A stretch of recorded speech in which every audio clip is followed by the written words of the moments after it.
invite Apostle Daniel Akam Makrabi to give us an opening prayer to set the ball rolling. A round of applause for him, please.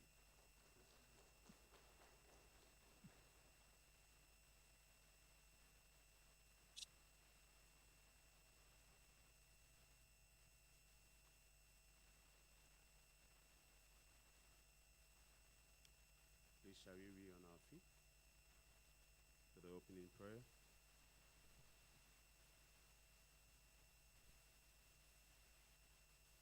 The creator of the universe, Abba Father, God of glory, we thank you for this gathering. We're committing everything into your hands. We're committing the speakers, the mind and the hearts before you. Speak through them. And the listeners too, Lord, prepare our mind and hearts to listen to the very little information that is in their message for us to put all together to inject it in the development of the department. Let your will be done, and may what you have purposed come to an end for us successfully. In Jesus' name, amen. Amen, and thank you very much for being with us today once again. Once God is involved, we expect that everything is going to go well because he's the only person that we've heard of that knows the end from the beginning. It promises to be an eventful day, and we are not going to learn a few details today. We are going to learn pretty much everything we need to know about what exactly has happened to publishing education in the past 40 years. Based on the reflections of events of the past 40 years, and projections to be made into the future on the way forward. We have a packed house, a very packed house, full of the top brass of the university, the college, the faculty, and also the Department of Publishing Studies. It is only fair, fit, and proper that we introduce every single dignitary who is in this room. We actually believe that everyone here is a dignitary today. And as such, we would want to ask each and everyone to welcome whoever is closest to you as a dignitary. And then we take it up from there.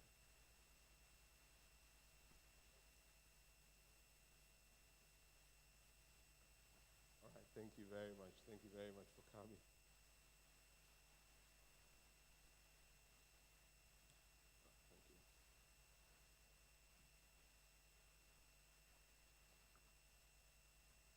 Once again, we have the top brass of the university involved in this. And one of the good things about this university is the familiarity of the faces. A lot changes in the university, the landscape, the buildings, and a lot of things. But quite a number of the people you come in and they still remain the same. Starting from the very top, without wasting much time, with a round of applause, I would want to introduce the Pro-Vice Chancellor of the Kwame Nkrumah University of Science and Technology, in the person of Professor Isiama. Prof, welcome.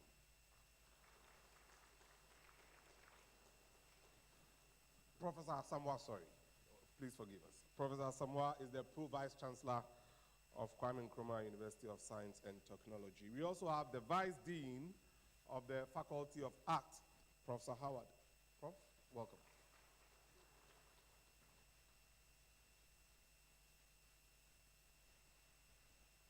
We have our very own Reverend Dr. Edem Tete, past head of department of the university, of the Department of Publishing Studies. A round of applause for him, please. We also have in our midst Mrs. Patricia Darcy, the Managing Director of GTA Press.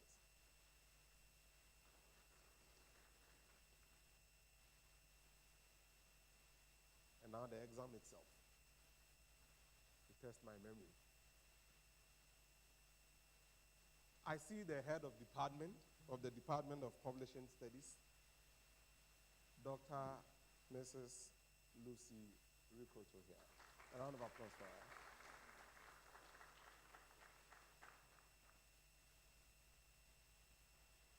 Then I also see Dr. Ralph Nyaduado. A round of applause for him. The entrepreneurship doctor, they call him.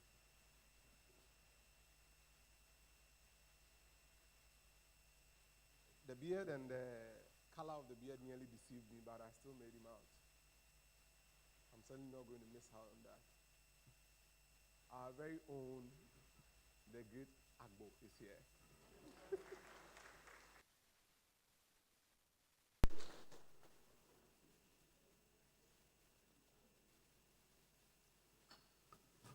So in the 2007-2008 academic year, the university, through the department, instructed that we do some computer course, basic computer literacy and all that, and it was Microsoft work. The lecturer was Francis Nunu. Dr. Nunu. So it was all calm and good. We were just about preparing for the exam under the tree at the department, and then he just bumped into all of us and asked, are you people ready for the exam? So, oh, yes, we are ready. We are actually ready. We are all set for it. And everything is going to be fine. Only for him to turn around and tell us, I'm sorry to tell you the university is not ready. We asked, how? How is the university not ready? Well, I'm sorry, but the questions you are supposed to answer is not the one that has been printed, so go and wait. That was our worst moment in the university. Francis Nunu, a round of applause for him, a great guy who has been so beneficial to us. And to all of us who are here today, we would want to welcome you. We would introduce each and everyone properly as time goes on. Everybody here is a dignitary, and we are going to dignify you with new knowledge aimed at boosting the next phase of publishing education for the next 50 years to combine to the 40 that we've already witnessed. Based on this, we would want to invite the head of department of the Department of Publishing Studies, KNUST, Dr. Mrs. Lucy Ricoto, to welcome us to this colloquium. A round of applause for her, please.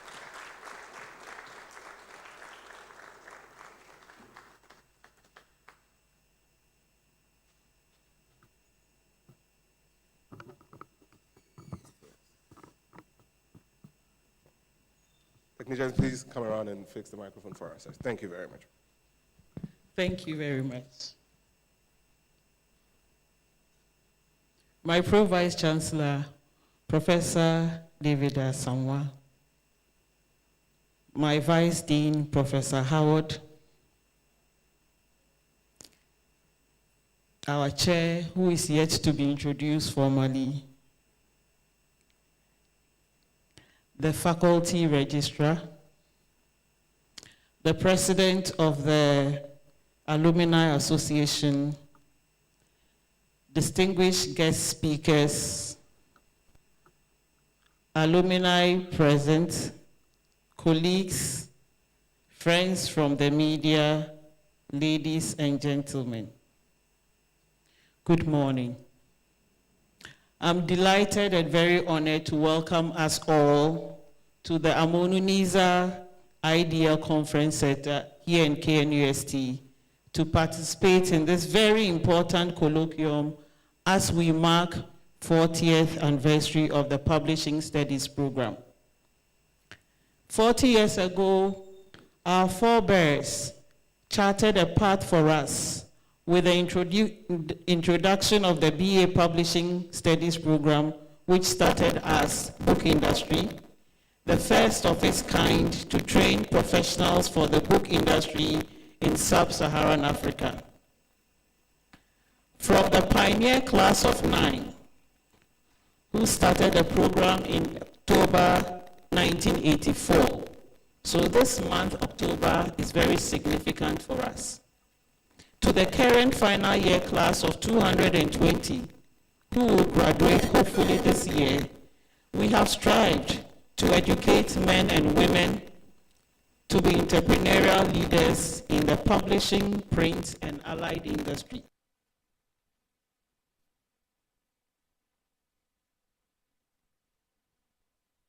requirements of industry and regulatory bodies. We have also introduced programs like the Postgraduate Diploma in Publishing, which we did in 2003, that evolved to become MA Publishing in 2006, and MPhil Publishing Studies in 2019. This colloquium is under the theme 40 Years of Publishing Education in Ghana, Reflections and the Way Forward. So today we continue the discussion that started many years ago in offices, on phones, and even recently at the launch of the anniversary 5 months ago in May.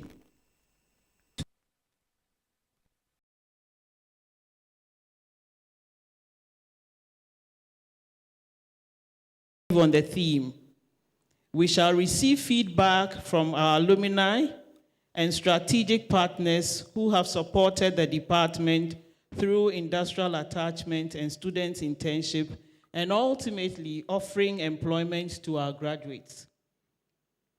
The input we shall receive today will feed into our deliberations during our departmental retreat that's scheduled for the end of this month. And we shall review our courses again and hopefully chart a new direction for the program.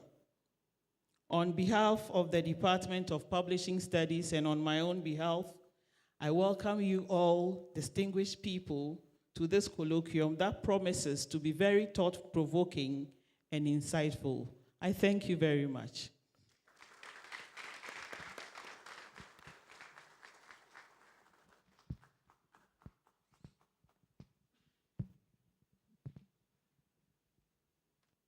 Thank you very much, Dr. Rikoto, the head of the Department of Publishing Studies.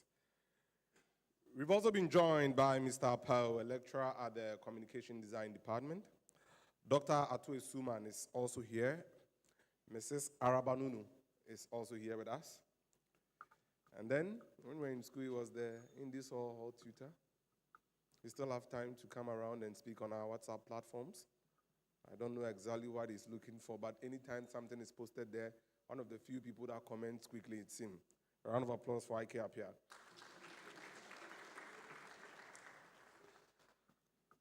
We are really up for it today, and I once again promise you that it's going to be very interesting. We are now due a message from the Pro-Vice Chancellor of the university. Let's welcome Professor David Asamoah as he brings us a message.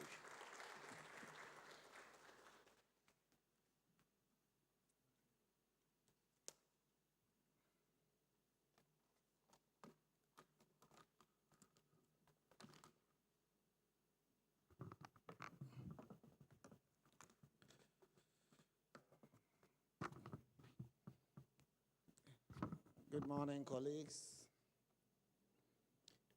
faculty members,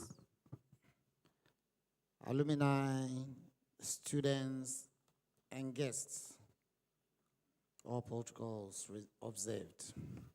It is an honor to stand before you today as the Pro-Vice Chancellor of KNUST, representing our Vice Chancellor who cannot join you due to other commitments outside the campus.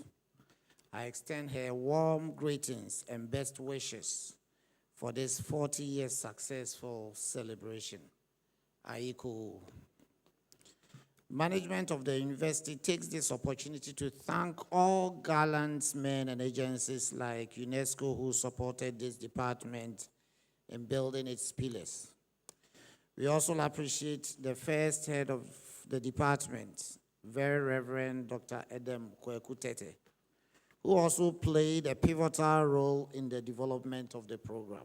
Can we give him a hand of applause? We thank all our faculty members and our current HOD, Dr. Mrs. Lucy, for the excellent job. In my observation, the KNUST Department of Publishing Studies has achieved the initial goal of building capacity and training professionals for the publishing industry. particularly in sub-Saharan Africa. You all deserve applause.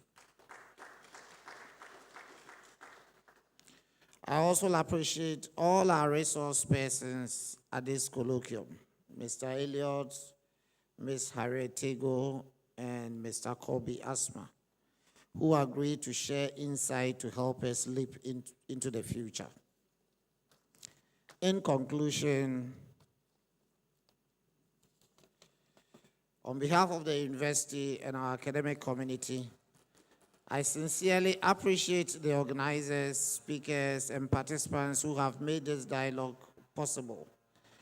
As we proceed to this colloquium's core deliberations, I encourage you to engage openly, share your expertise, and contribute meaningfully to the discussions. With enthusiasm for the fruitful knowledge exchanges that await, I now declare this colloquium officially open for deliberation. Let us work together to ensure a robust and brighter future for publishing education in Ghana. Thank you.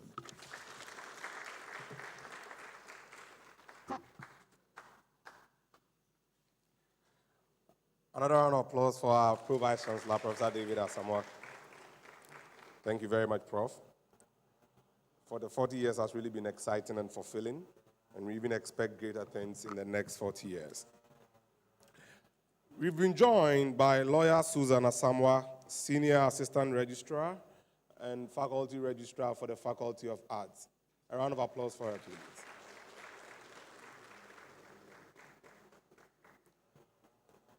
Our very own Eugene Ampofu from the Faculty Registry is also here. We've seen you. Thanks for coming. In the past, you go to some of these events and then there will be a whole lot of words being bandied around. You need a chairman to do this, steer that, do that, do that, do that. God is already seated and then the human form must come.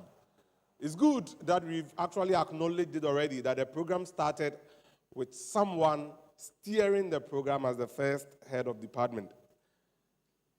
Everything is set for us to continue with the next phase of this program. Without wasting much time, let's welcome Mrs. Abigail Quarton, Senior Administrative Assistant of the KNUST Wellness Center, to introduce our chairman for this great occasion.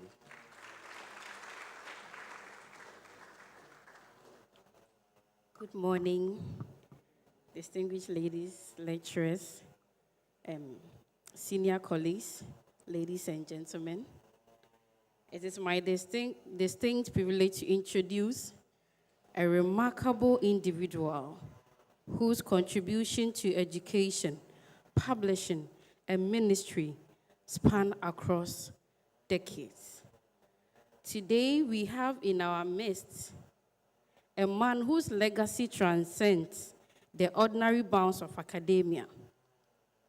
A name that resonates not only within the walls of KNUST, but also far beyond. To the casual observer, his life may seem like a straightforward success, but those who have followed his journey closely knows that it has been anything but ordinary. He began his formal education at KNUST, where he embarked on what would become a lifelong pursuit of knowledge across discipline as diverse as graphic design, industrial management, printing and publishing, editing, and Christian education. From the Christian Service College in Ghana to IITA in Nigeria and across the globe to the London College of Printing and Peniel College in the United Kingdom, he continued to sharpen his craft, even extending to his studies into biblical studies and Christian school management of Oral Roberts University in New Birth Theological Seminary in the US. But it was not merely his collection of degrees that set him apart. It was the depth of his influence in the field of publishing and education. In 1984, he became one of the pioneering lecturers engaged in the UNESCO-sponsored book industry degree program at KNUST. Imagine at a time when the publishing industry in Ghana was still finding its feet. Here was a man whose vision and expertise were so recognized that he was entrusted with shaping the future of publishing education in this country. He took over from the esteemed Professor F.T. Mate as head of the book industry program and became the first head when program was elevated to a full-fledged academic department in 1995. For 5 transformative years between 1995 and 2000, he led this department, molded it into an institution that will go to produce generation of institutional leaders. But what many may not realize is how deeply interconnected his work was, not just within the university, but also on the national and international stages. While serving as the head of department, he also became the vice dean of the College of Arts, where his leadership extended to the borders of academic governance. His impact was not confined to the classroom. He worked behind the scenes as a consultant of the Ministry of Education, the Ghana Publishers Association, the Ghana Printers and Paper Converters Association, and the African Publishers Network between 1998 to 2000. His insights were sought after far and wide, from Accra to Addis Ababa. As he took up leadership role in Association of African Researchers and Teachers of Publishing, where he served as president from 2008 to 2009. Under his governance, new frameworks were developed that would forever alter the landscape of publishing in Africa. Not one to limit his influence to Ghana alone, he also fostered the international partnership between KNUST Department of Publishing Studies and Oxford Brookes University in the UK, a move that further cemented his status as a bridge between Africa and Western educational institutions. It was under his tenure that KNUST began to be recognized not just as national leader in publishing education, but as a force on the international stage. His visionary leadership helped lay the foundation of what the publishing department has become today. And yet, as impressive as his academic and professional contributions are, there is another side to him that speaks to even deeper calling, the call into ministry. In 1991, he heeded this call, becoming a pastor of the Global Evangelical Church. Many would have been content with an industrious academic career, but not him. He left the classroom to embark on missionary work and further studies in the UK and the United States, only to return to Ghana in 2007, where he took up lecturing again at KNUST until his retirement in 2013.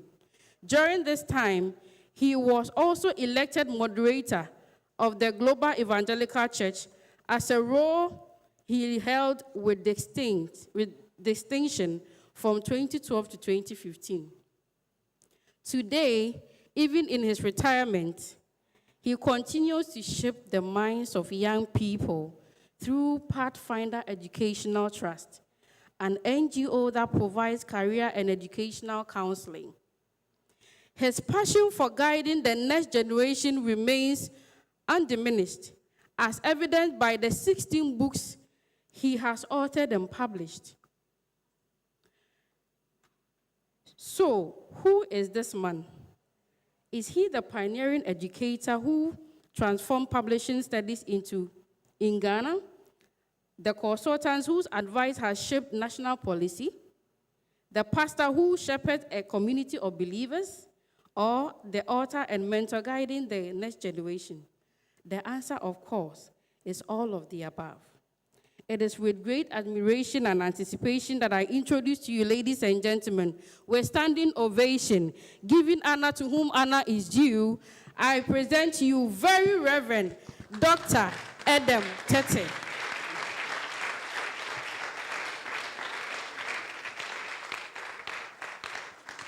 Thank you very much. Thank you, thank you, thank you. Please be seated. Please allow me to address you from this position because of an injury. I am greatly humbled by my sister who made the introduction. It was too elaborate. I was tempted to say hallelujah. I humbly accept the chair for this historic colloquium, an event that will forever remain in the minds of we who are seated here.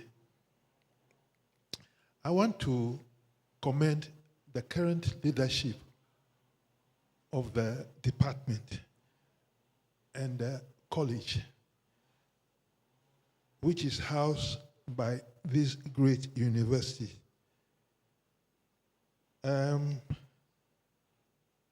We are gathered today to look back and see where we are coming from, to look at where we are, and to look out for where we are going.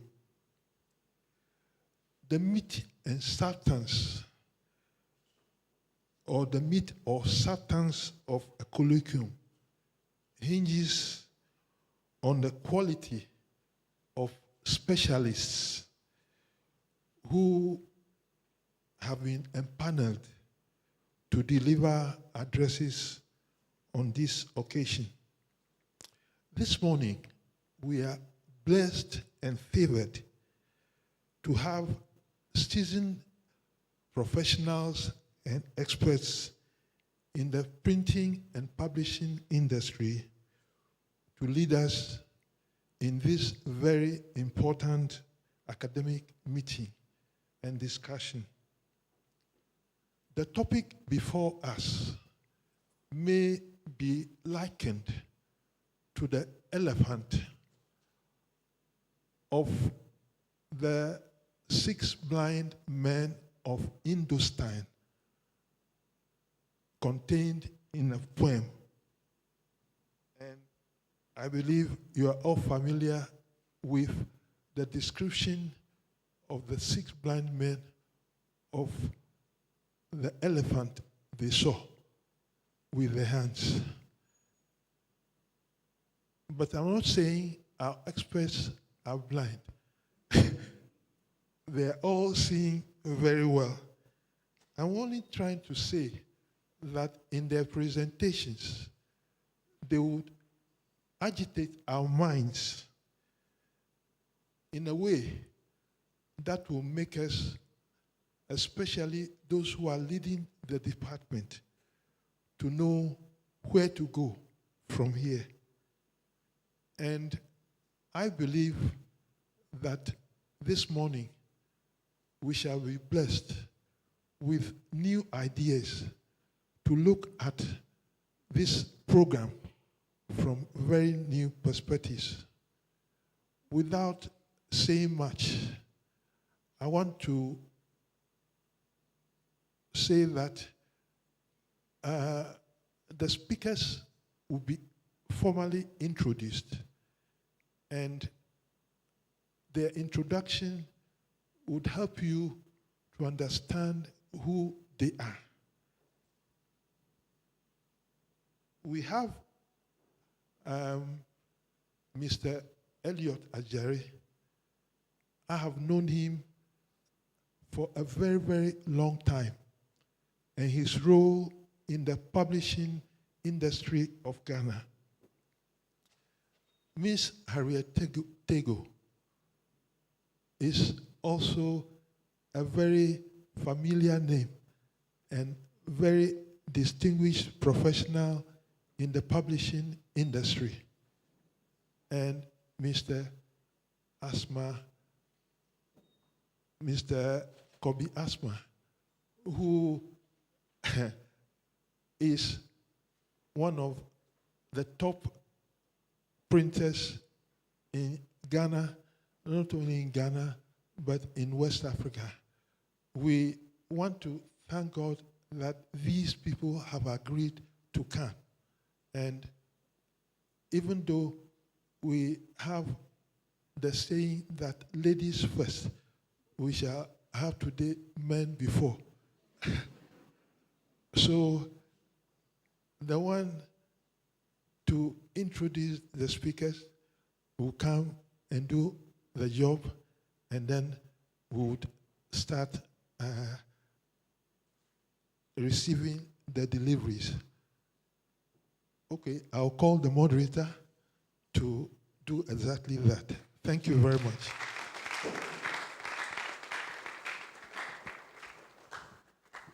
Thank you very much, Chairman. The way the Chairman was actually introduced was fantastic. And I'm not surprised that Chairman has accepted to chair this program for us. Chairman, one of your students is behind there, one of those whose thesis you really took care of. She's also one of those that didn't know what recto verso was. But she's still at the back. She's comforter say an alumni. Yeah, she's here. Once again, let's welcome Mrs. Abigail Quatin to introduce our speakers for this grand colloquium.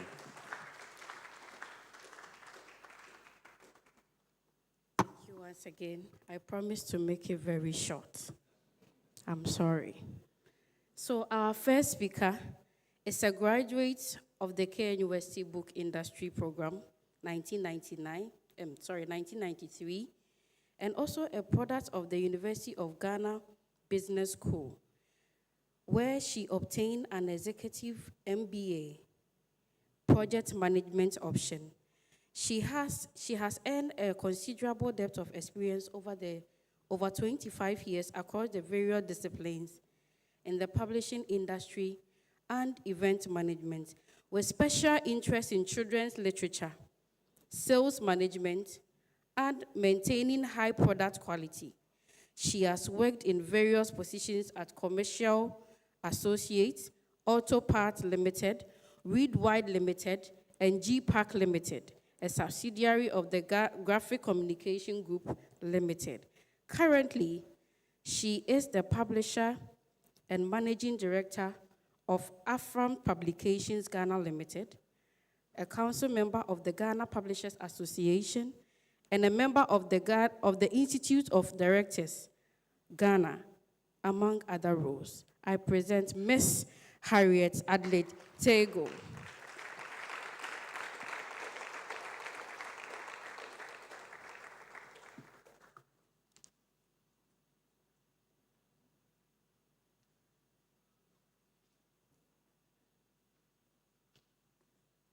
Good morning.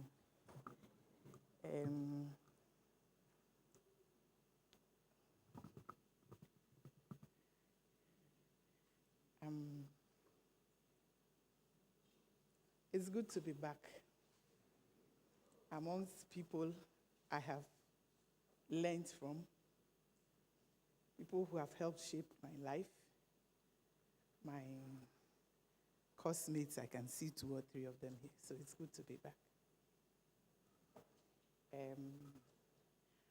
I'll refresh our memory with a brief history of the Department of Publishing Studies. The idea to officially establish the book industry program, as we all know, started in 1978, when the United Nations Education, Scientific and Cultural Organization, UNESCO, a key player in promoting education and culture worldwide, upon request by the GBDC, that's the Ghana Book Development Council,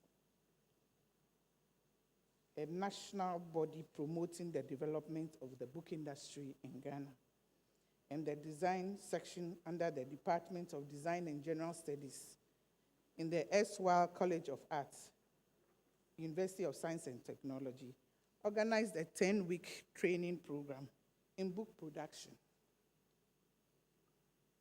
The aim was to train selected personnel drawn from the industry. By then, book production was almost the preserve of practitioners in Accra, so it was unsurprising that all the participants came from there. At this training program, pioneers such as S.M. Amujoloto of GBDC, Ifwa T. Sutherland, co-founder of Afram Publications Ghana Limited, both of blessed memory, and Prof. Frederick Tetemate, the first head of department of the book industry program, among others, were instrumental in advocating for the establishment of the program. Their pioneering spirit and dedication continue to inspire us today. The success of the 10-week program encouraged both UNESCO and GBDC to establish the training facility. The book industry program finally took off on 18th October 1984, with 10 students and 9 students completing the 3-year course of study in June 1987.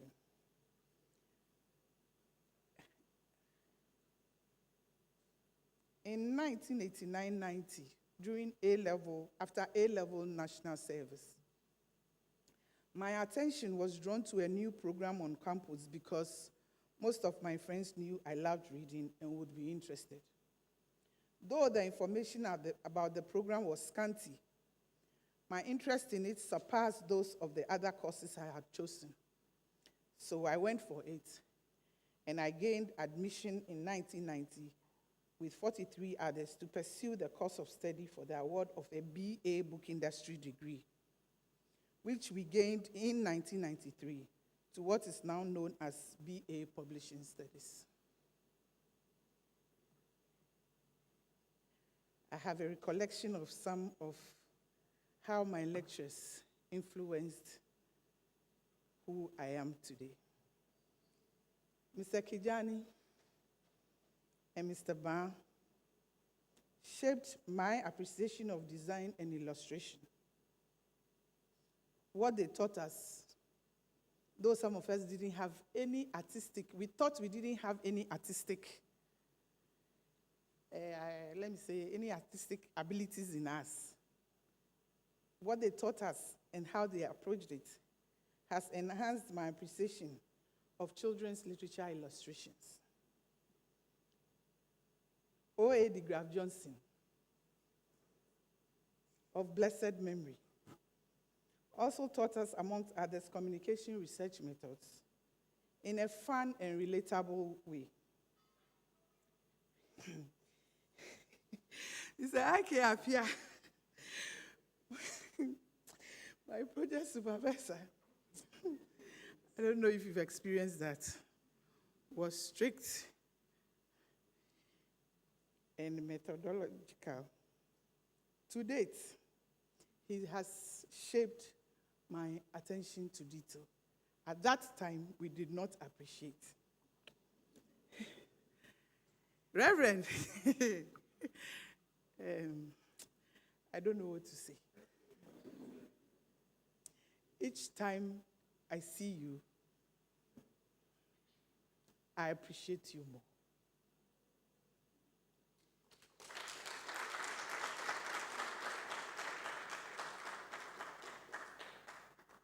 His lecture, if Ralph will bear me witness, was one we don't look forward to going to,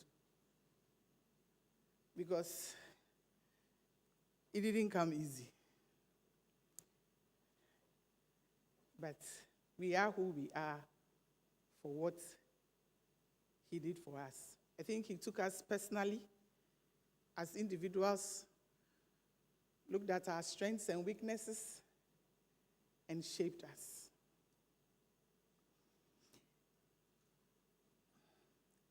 Editing was compulsory. I don't know about now. And he had 2 different editing lectures, Ralph. We were relieved if it was not back to back, because you kind of do I really want to stay here? Or first year, first semester, change and do something else. But here we are, a testament to who he has helped shape us. We are grateful.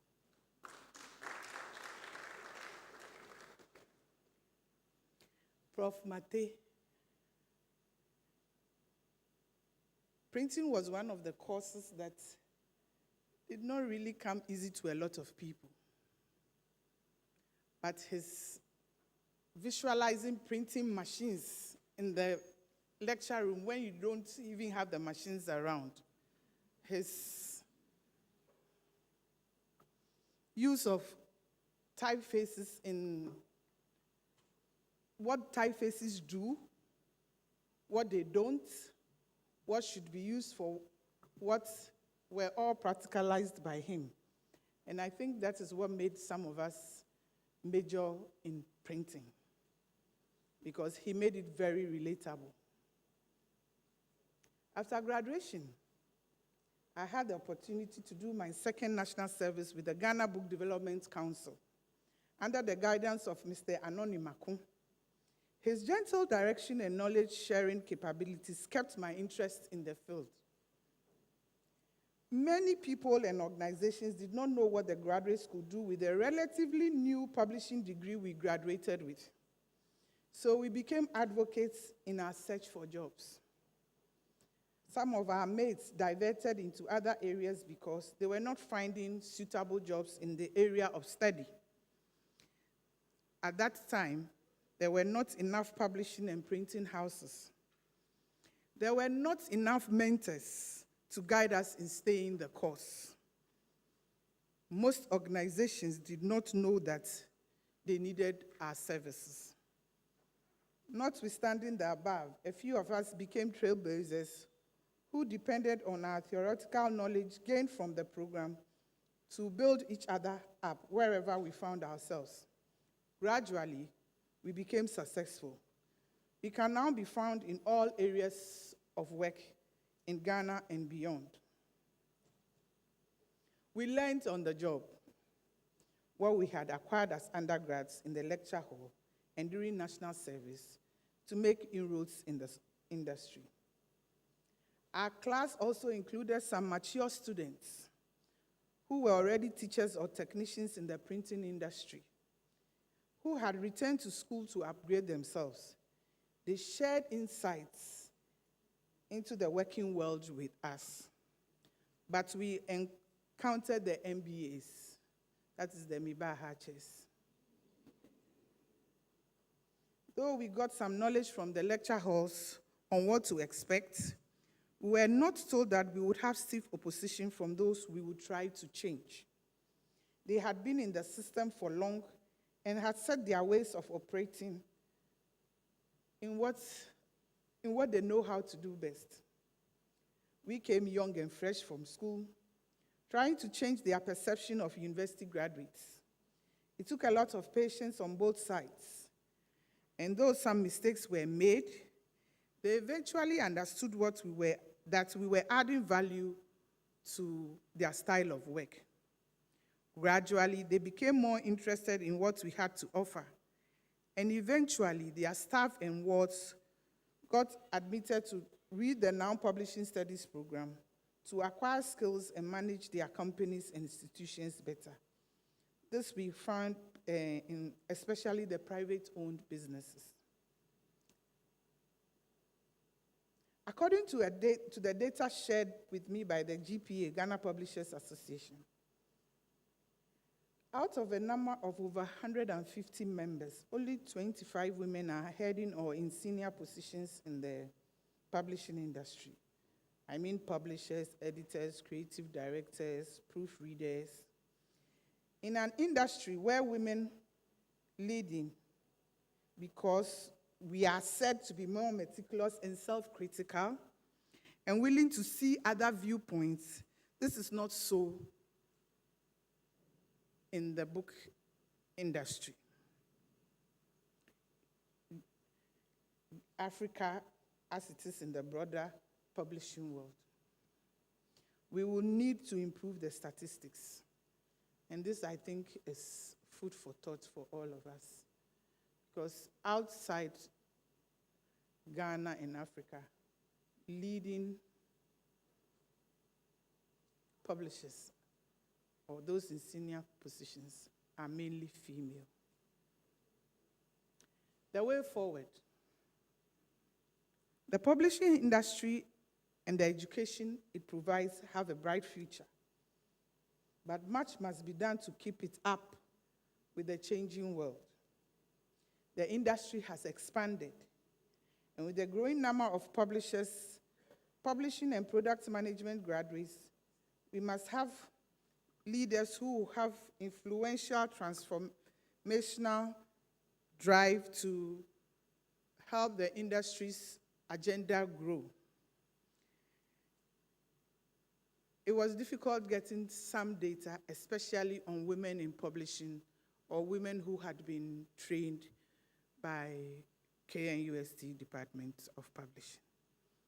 Data for our industry is not readily available. We need to take a look at it. Data helps in planning, and there's not much data for people to readily access to know what prospects there are in the industry. We need accurate data from both academia and industry to allow accessibility to interested parties from the bodies that hold the industry together to help shape their plans and decision making. I'm talking about the GBDC, the GPA, that is the Ghana Publishers Association, the Ghana Paper Printers and Converters Association, the Ghana Library Association, etc.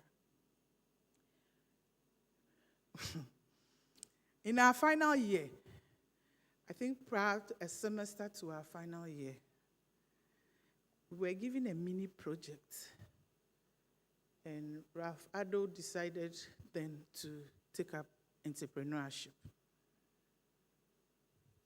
We had a good laugh. We didn't appreciate what he was about doing, but he kept it. And with the benefit of hindsight, we should have been more interested. It is an area you don't have to wait to be employed.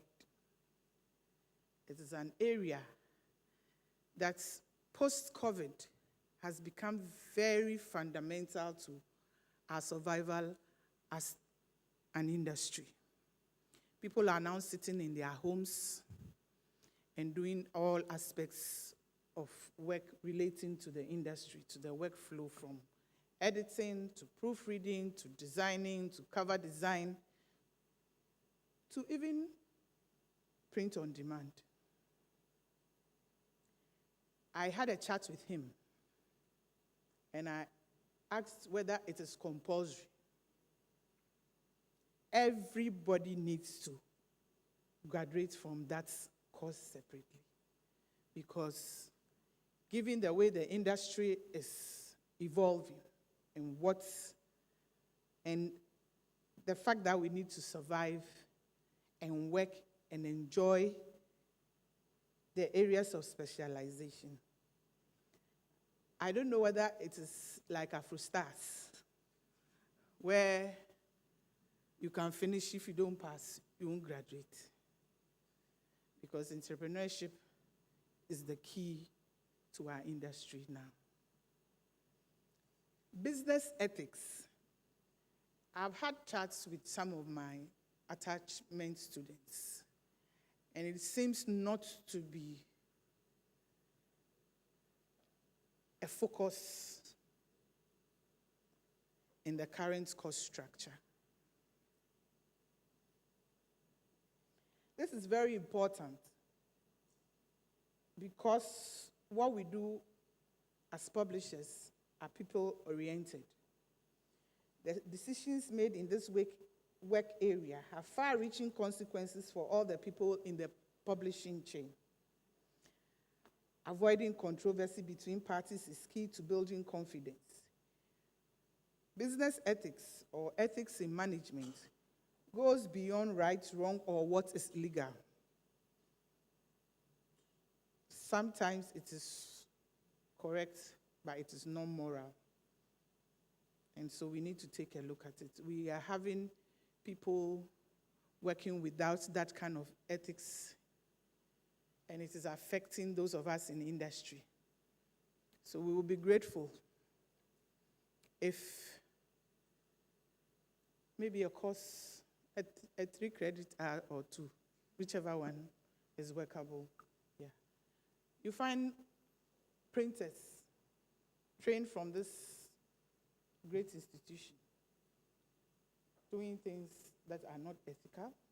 You find publishers doing the same. They don't know the difference sometimes. They just don't know. Some of us had to do other courses to learn about it and appreciate it. Some areas of corporate governance, social responsibility, integrity in business, etc., should also be focused or incorporated into the course structure to help newly trained graduates better understand the system and use moral sense to guide their work behavior in the publishing environment.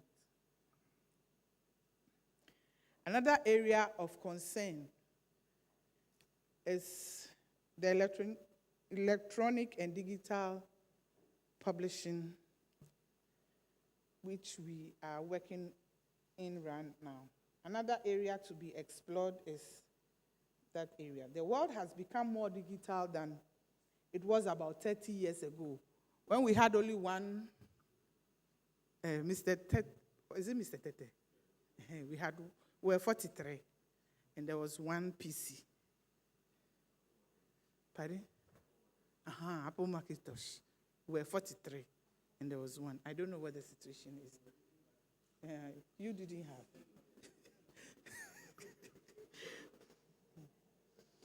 People now like to listen to audiobooks as well and read soft copies of academic and leisure materials on their phone, tablets, and computers.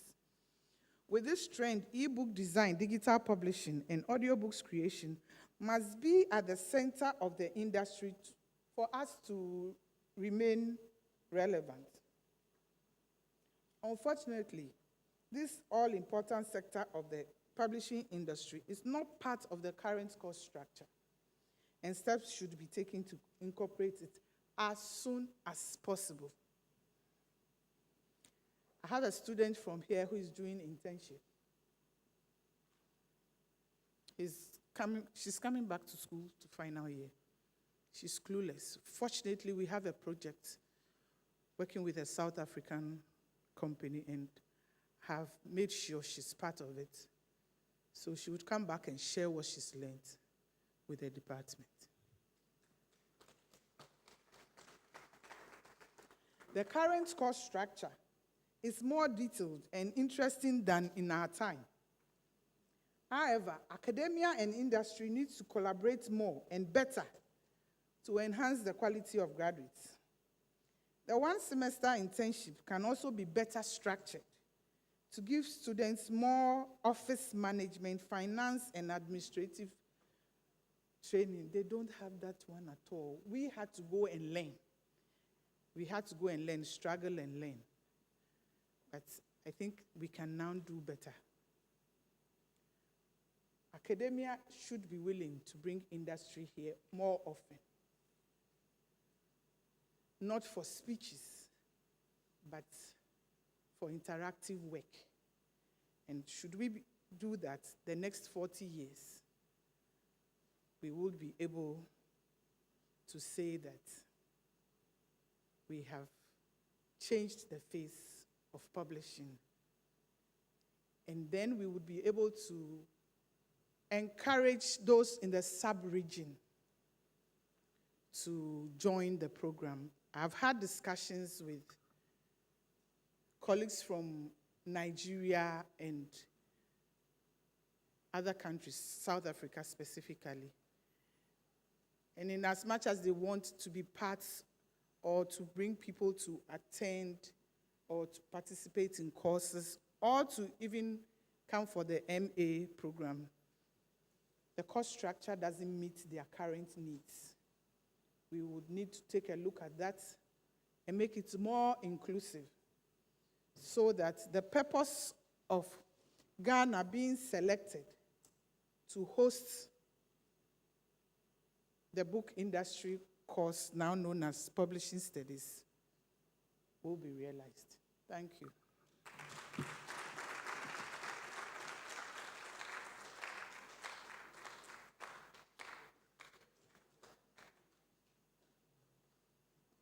Can we do it better for her, please?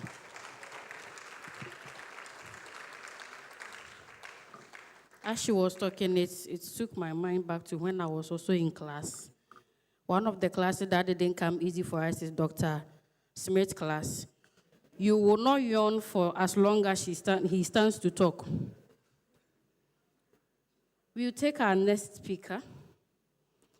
He is the CEO of Smartline Publishing Limited, a company he founded at his home dining table in 1997. Under his leadership, Smartline has grown into one of Ghana's leading privately owned indigenous publishing houses. He holds a bachelor degree of arts from KNUST and a master's in international studies from the University of Salford, UK. He has held significant roles in both local and international publishing sectors, serving as the immediate past president of both the Commonwealth Book Publishers Association and Ghana Publishers Association. He is currently the vice chair of the Book Trust of Ghana Book Trust and formerly served on the board of the University Press. With a deep passion for education, he is a strong advocate for literacy as a key driver of personal and national development. He has spoken extensively on the importance of reading at numerous conferences and platforms, both in Ghana and abroad. His values are hard work, integrity, courage, and perseverance. I present Mr. Elliot Ejare.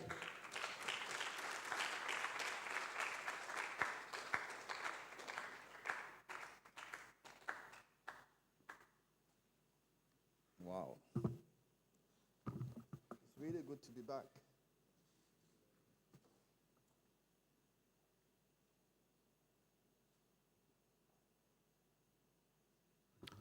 Good morning. Our illustrious chair, Reverend Dr. Edem Kwaku Tete, Head of Department of the Publishing Studies Department, distinguished faculty,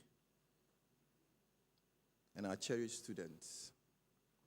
It's such an honor and a pleasure to be here on such a memorable occasion. And it is really memorable because in 1984, as a third-year student at the painting department, just a few blocks from here, I, like many students, were totally unaware of any start of a program like the publishing studies or book industry. We didn't have a clue. We just heard rumors that there was some new department, and little did we know that 40 years on, it was going to have such an impact on an industry that I am going to be working in. So fast forward 40 years, and it is impossible not to commend the foresight and determination of the pioneers and visionaries who brought this to life. So today, the department stands as a cornerstone of Ghana's publishing industry, producing graduates who are shaping the industry in many, many significant ways. Personally, I had no idea that 4 decades later, my own business would be a direct beneficiary of this visionary initiative. As I stand here, 5 alumni from this department hold very, very critical positions in my office, reflecting reflecting the success and relevance of this educational endeavor.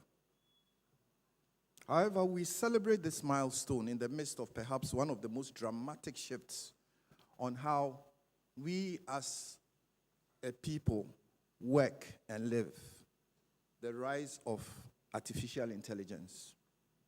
The publishing industry, being at the forefront of this technological wave, has already felt significant impacts from AI's influence. As such, any reflection of the future in this industry, any reflection of the future, the next 40 years, will fall flat if we do not take this into significance. It's so critical. And just as the creation of the Publishing Studies Department marked a turning point in the development of the publishing industry or publishing education in Ghana, the rise of AI presents new opportunities and challenges for the future of the book industry, and especially of the training of professionals who are going to work in the industry. Because AI is not only transforming how books are produced, edited, and distributed, but also how content itself is created and consumed. This anniversary, therefore, invites us not only to reflect on the department's past and achievements, which I think Harriet has done very well here, but also to explore how the next generation of publishers can harness AI and new technology to remain relevant and innovative in the rapidly evolving industry. So I want to use the very little time that has been allocated me to share a few thoughts on this topic. And let me add that last year, November, I was having a chat with somebody who was deep in IT, and he just brought my attention to the fact that, you know what, Elliot, there's this new thing called ChatGPT. That's November last year. And it can do fantastic things. So somewhere in November, I came across ChatGPT. And I said, I've never been the same since. I mean, I've grown younger in my mind. So as we speak now, I'm just telling Harriet, there are things happening in my office that will shock a lot of people because we are transforming our office by AI.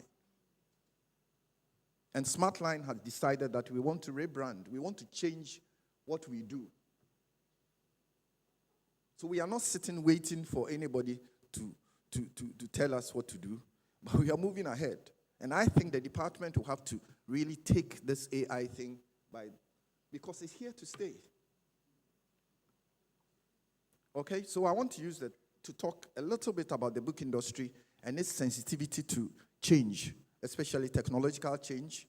I want to speak about the future of the book industry in the age of AI. I'm not saying I've looked into the crystal ball. I haven't said that. But I want to share a few thoughts. I mean, having done a few things. And then I want to also talk about, Harriet hinted just and skirted around the edges of it, the ethical and legal considerations in an AI-driven industry. And if I get the opportunity, if time is not, I would really want to talk about publishing education and the training of publishing professionals in the age of AI. So let me start by saying that the publishing industry has been transformative insofar as human development itself is concerned. Because without the change that took place in the 16th century, Gutenberg, the invention of moving type, there are so many things that could not have taken place. Can you just imagine if the Reformation would have taken place? No. The Enlightenment would not have taken place. There would not have been what is termed as the democratization of education. Because before then, that age, I mean, books were handwritten. Time is taken. So it was the reserve of the privileged. But with the invention of movable type, that changed. All of a sudden, the masses had their hands on books. So I dare say that one of the most transformative things that have happened to even us as human beings, is publishing and the change in the way knowledge was transferred to all of us. And the publishing industry has led that. It's been very transformative. And publishing is sensitive. When in the 19th century, there was the invention of mechanized presses, that also changed. And that's what actually brought about this whole publishing industry that all of us are beneficiaries of. Before then, even though Gutenberg was there, it was still a manual process. But with the invention of the steam engine and all the manufacturing, we had the mass production of books. So the book industry became a business in a larger sense. And then we get into the 19th century, we realize that typewriters and also following on, if I will just speed up a little bit. When I came from my studies in the UK, that was the start of the desktop publishing revolution. Now, I'm talking about the late 80s, early 90s. And those who remember, we had Quark Express. I don't know whether you remember Quark Express. How many of us know what Quark Express is? Probably not a lot of people. How about PageMaker? Yeah. That changed the industry because before then, it was the big presses who had the technology to be able to set type. Before then, you don't. The difficulty we had, even to do plates, and I'm sure type will talk more about the technology. So what it is that we are very, very sensitive. Anytime there's any technological change, it affects us first. So yes, this whole trend, AI, is beginning to affect us. There will be a time when, I dare say, all of us will do our proofreading by AI. It's coming. There will be a time when technical things like copy editing and proofreading and things will all be done by AI. It's coming. In fact, there are some companies now who are actually doing that. So in publishing education, whether we like it or not, it's coming. We can't stop the students from using ChatGPT. But what we should do is to find ways in which we can enhance that so that all we want is to have good books that have no errors. Is that right? Okay. It calls for a rethinking of the way we also teach and the way we instruct. And now we have the digital age. We have e-books. Harriet was talking about e-books. We're talking about on-demand. Publishers are no longer required to keep huge stocks. Is it reflecting in our training? The rise of self-publishing, whether we like it or not, is happening. And my question is that what are publishers going to add? What kind of value are we going to add so that our work will be beyond self-publishing?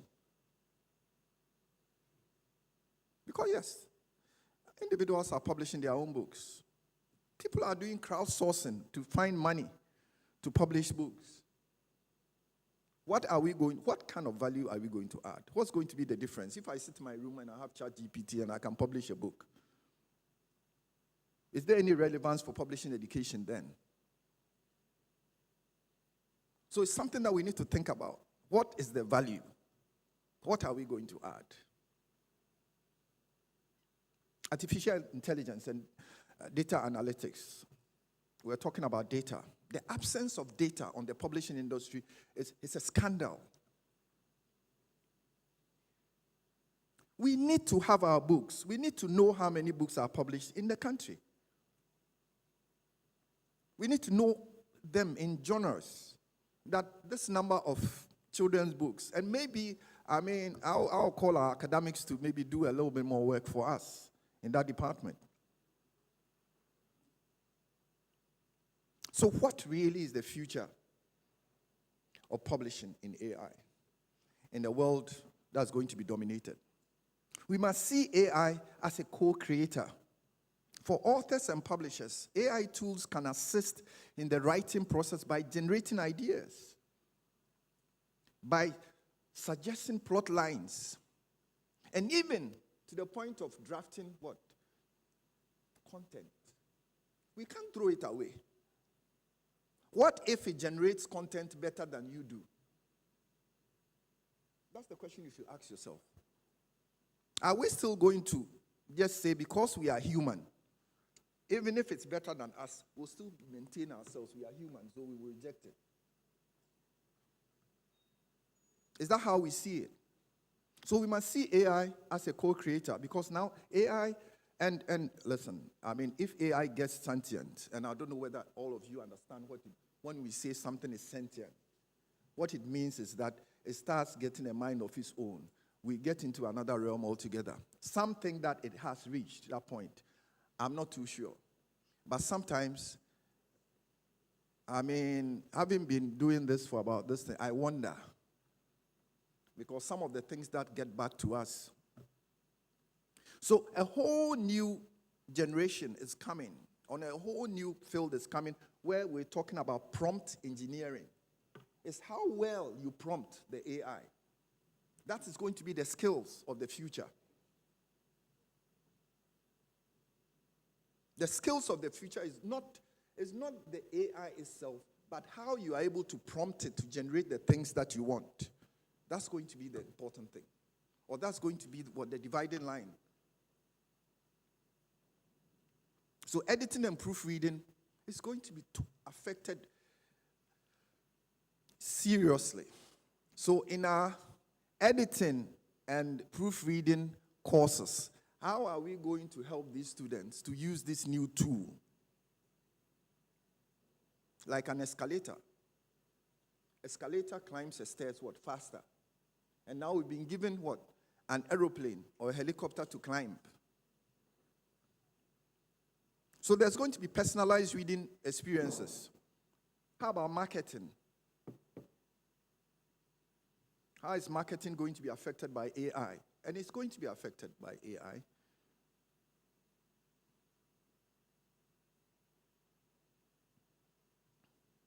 There are AI-driven platforms that are helping self-publishers. There's AI in audiobooks and interactive content. Now there are publishing platforms that are completely powered by AI. And it's going to democratize things for us. No longer are we, I'm sitting here and I'm thinking that, yes, Smartline, we are making a name in this. No. Things have changed. Now I'm not competing with just maybe Afram. But these students we are being trained are going to be competing with jobs, publishing jobs out there. So in our training, we have to also begin to think about how we're going to use the AI so that we level the playing field. And these guys we train can get jobs from India and get jobs from the US, high-value jobs. So although I'm proud that you have alumni with me, I'll be prouder if down the line we increase the value of money that's coming into the country because our students have jobs in the US and they are earning dollars and bringing them in. I think we must expand our vision.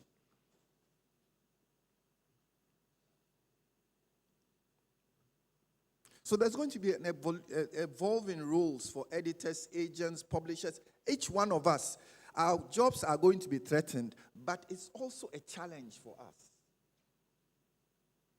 And we must embrace the change and move with the change because the playing field has been leveled.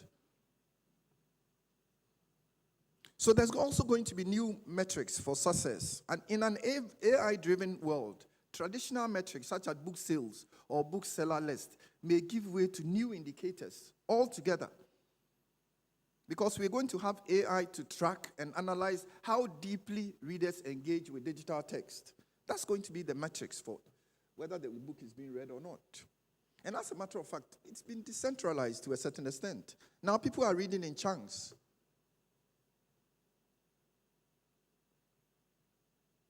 And the last thing I'll say that is human creativity. Because, listen, apart from everything, human creativity is always going to be at the core of this whole endeavor that we call publishing. So how much is creativity a part of what we're doing? I remember first year, Mr. Mate, talking to us about, basic design. It's recently that I started understanding why he kept on emphasizing the pointillism and all those things. Then I was totally lost. 1980, I didn't care a hoot about this. I just wanted to go through university.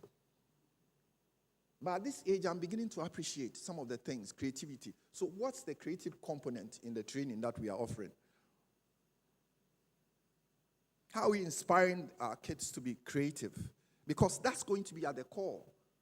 Because we know that the added value is going to be the creative content that you add to all this, I won't call it sterile technology that we have.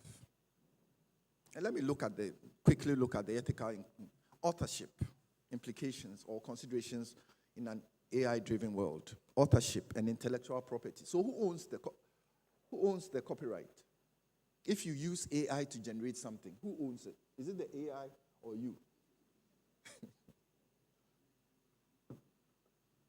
So when AI creates a piece of writing, who is the rightful author? Is it the AI itself, if we see it as an independent agent, or the human being who guided the AI, or the company that developed the AI software? Our current copyright laws are totally, there's no way they fit anywhere within our current copyright law. Secondly, how about plagiarism and originality? Because we know that these search engines have been trained using massive data. There was a time when Google was actually copying all the information in the world. We didn't know what they were doing. And now we know that they copied everything, and now when you ask AI to do something, it will bring back. So who owns it? Is it been plagiarized? Is it original? These are questions that, you and the students can engage in, and then you come right back to us. How about bias and representation? AI models are trained on data that reflects the biases of the real world. If not carefully managed, these biases can show up in AI-generated content, perpetuating stereotypes and reinforcing very, very harmful ideologies. In the context of publishing, this can have serious ethical implications when it comes to representing different genders. I don't know whether you guys have started generating. You say you want, go to Gemini and tell Gemini you want to generate an image of an African village with children dancing by a river or around a fire. And look at the images that come. You just realize that the AI has not been trained using data from our part of the world. So if you say a house, it will do a house with clay tiles, and maybe you want a thatched roof, which is a part of what we're doing. So unless we begin to speak to some of these topics, these stereotypes and these biases will be inbuilt within the AI. And we should be aware so that when we generate something, we quickly can notice the biases in them. If we are not, we will just generate and produce with those biases. And also data privacy and content and consent. So I think we are in very exciting times. But those exciting times also are times that we need to also reflect, just like our theme says. It calls us for a lot of reflection. What is this that we have in our hands now? Is it going to be like in Midas, with the golden wish. That everything you touch becomes gold, and AI becomes the curse rather than very, very beneficial for us. I think we can do well. And AI is going to have an impact, finally. It's going to have an impact on employment and the creative economy. I've already hinted on that we are training them so that they get employed. We are training them that they will be self-employed. We need to understand that it's going to have such a massive, massive, massive impact on who is going to be employed, how they're employed, where they work from. Everything, nothing is going to be the same. So in conclusion, while AI brings incredible opportunities to the world of publishing, it also introduces significant ethical and legal challenges. Students and practitioners must stay informed.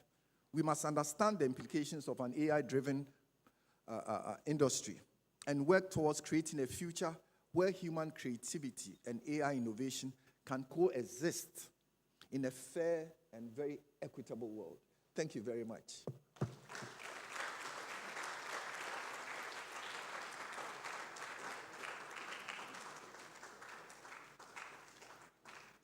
Let's keep clapping because he has really charged us.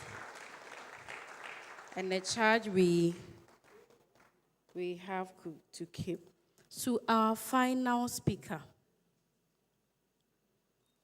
He's the founder and chairman of Type Group of Companies, an enterprise that has left a significant imprint in the security printing, packaging, and electronic book publishing industries.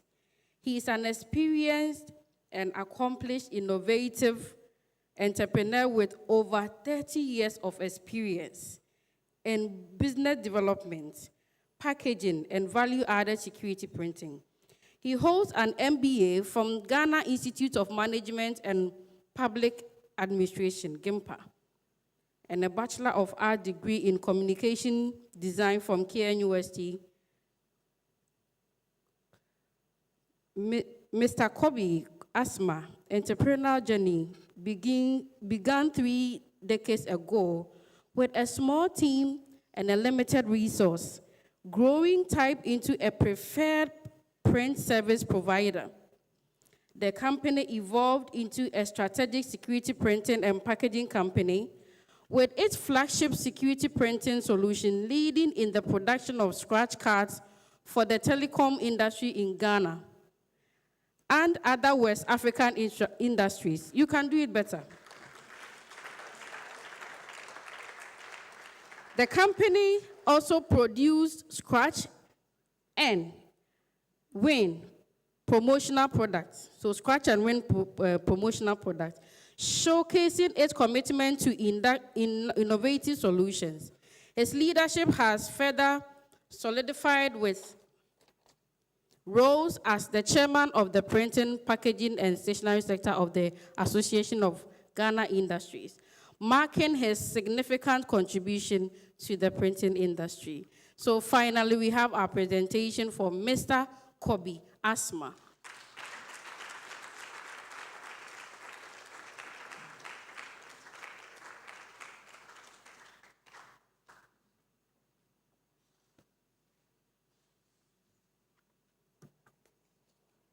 It feels like home.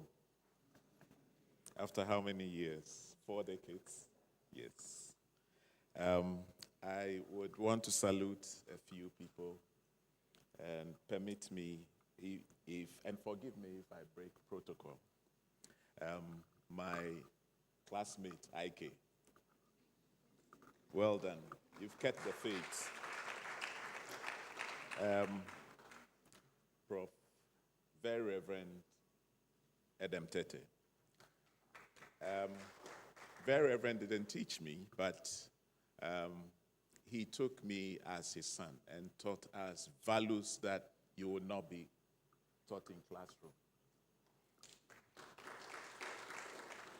And I must also commend Lucy, Dr. Lucy. You've done very well. Coming here and seeing what you are doing, I think that you have our support. And anytime you need us, just call us. And I want to applaud you because even though I'm not a product of the book industry, I have so many times been invited here. And I think that the one who has instigated that has been Ralph. I wish the communication department was inviting me to come here often, but they never invited me. And I appreciate you even recognizing what I can give to the industry. Today, I call myself an innovative entrepreneur, not a graphic designer, because of what the world is throwing at us. So allow me, I hear we have a panel discussion after this, so allow me to go straight into what I'm presenting to you today. Then thereafter, maybe during the panel presentation, I can share with you other things of the CAF. Pro Vice Chancellor and Vice Dean, the head of department, the chairman, distinguished guests, faculty members, and ladies and gentlemen. And I want to salute the students as well. It's indeed a privilege and a joy to join you today as we celebrate 40 years of our illustrious Department of Publishing Studies. We stand on the cusp of a new era, and it is essential that we evaluate and learn as we embrace the digital horizon. My topic today, embracing the digital horizon, navigating the threats and opportunities in publishing education's technological evolution, invites us to explore the opportunities and challenges that lie ahead of us. I remember very well on the 5th of November, 2019, Elliot was present when I was invited to speak at the Late Africa Conference in Accra, where I intimated, and I quote exactly what I said, that we stand on the brink of a technological revolution that will fundamentally alter the way we live, work, and relate to each other. In its scale, scope, and complexity, the transformation will be unlike anything humankind has experienced before. We do not know yet how it will unfold, but one thing is clear: the response to it must be integrated and comprehensive, involving all stakeholders, public, private, academia, civil society, unquote. And the date was 5th November 2019. This statement was like prophecy. Just about 2 months after we presented this statement, our world was struck by a pandemic that shook us all and has left in its trail memories that has changed the world forever. In fact, little did we know that we would recover so fast, because we thought that the world had come to an end. Depending on how you look at it, you may consider it a blessing or a curse. So the question is that, what do you see today? Do you think that a pandemic was a curse or a blessing? So it depends on what you see, your vision. And I challenge you to see a blessing in it, because it's really shaken us from our comfort zone, made us think about things differently. And I'll here share with you some interesting perspectives. And as the introduction came, they told you that for the past, in fact, 10 years before 2020, I enjoyed monopoly with printing scratch cards for the entire telecom industry: MTN, Vodafone, Airtel, Tigo, Glo, and anyone who dared to stray into this space. And it was good, business was good. Just overnight after the pandemic, I lost 75% of my revenue. Equipment, I was stuck with the equipment. I had containers on the high sea that were not paid for, coming for this particular purpose. I lost revenue, but today I stand here proudly, and that's the reason why I say that I'm innovative entrepreneur because I had to turn the company around. Today, we think that we are using the same solution to do much better than we were doing. What am I doing? Today, we are present in other West African countries that we never sought to go to because we were very comfortable operating in Ghana. And we offer solutions to companies who dare to even produce more of and sell more of their products. So if you see Unilever with promotion, it's from us. If you see Nestle with promotion in their Ideal Milk label, it's from us. Promacidor, Indomie, Guinness, Coral Paint, News, all of them, they are from us. And this has become what it is today because we didn't sit and complain, but we did something about it. So that's the reason why. It's the reason why today I'm excited to challenge us that publishing can do much better than we are doing today. As we applaud ourselves for what we have done in the past, it's necessary for us to evolve, look back, learn from what we have achieved in the past, but take advantage of the tools that are available to us as a result of the technological transformation and disruption. And Elliot was clear about the role AI is playing. In the face of this technological evolution, in the face of this, so I told you about the fact that I think that it's a blessing that COVID reached us. Today, I want to address the dual nature of the disruption in public publishing education, both as a formidable threat and an incredible opportunity. Let us commence by recognizing the threats that technology poses to the traditional publishing landscape. The digital revolution has disrupted long-standing business models, challenged the relevance of print media. Automation and artificial intelligence, that is the AI, offers increased efficiency, yet they threaten to outpace traditional roles. This rise of e-book and digital platforms has shifted consumer expectations, prioritizing immediacy and accessibility over the tactile experience of print. In this light, it is critical that we reassess our pedagogical strategies by integrating digital tools into our curriculum. We can better prepare our students for a rapidly changing industry. We must instill a balance of time-honed skills, such as storytelling and critical analysis, with digital fluency, enabling graduates to innovate and lead. However, amid these challenges, the digital age offers unprecedented opportunities. Technology empowers us to expand our reach beyond our geographic limitations. It's the reason why I'm wondering that to date, if I don't want to travel to Kumasi, I can't have access to the publishing studies, which is now a tool that we can use. Why can't short courses be rendered to publishing houses outside the geographic region of Kumasi? We should be assessing distance education to our benefit and even to raise revenue. Today, Ghana Business School is one of the richest institutions on the campus of University of Ghana. Why?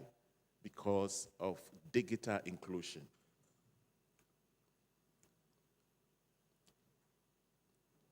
In this light, however, amid these challenges, the digital age offers unprecedented opportunities. Technology empowers us to expand our reach beyond our geographic limitations. Publishing now transcends the borders, and educators can harness this potential to cultivate a global community of thinkers and creators. Digital tools enable personalized learning experience, catering to diverse learners and encouraging active engagement.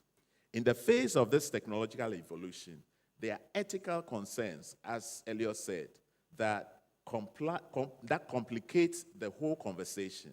Issues of quality versus quantity, issues of plagiarism, ownership of copyrights, the essence of professional education, etc. Why is it the case that a good number of active publishers in Ghana today are not products of the school? It's a question that we have to engage our thoughts. Whilst on the flip side, trained publishers find themselves in industries other than publishing houses. Technology encourages collaboration and creativity. Students can engage with digital storytelling, multimedia projects, and data-driven insights to craft immense experience by fostering an environment of experimentation and innovation. We can nurture a generation of publishers who are adept at both traditional and digital mediums. To navigate these waters, partnerships between academia and industry are crucial.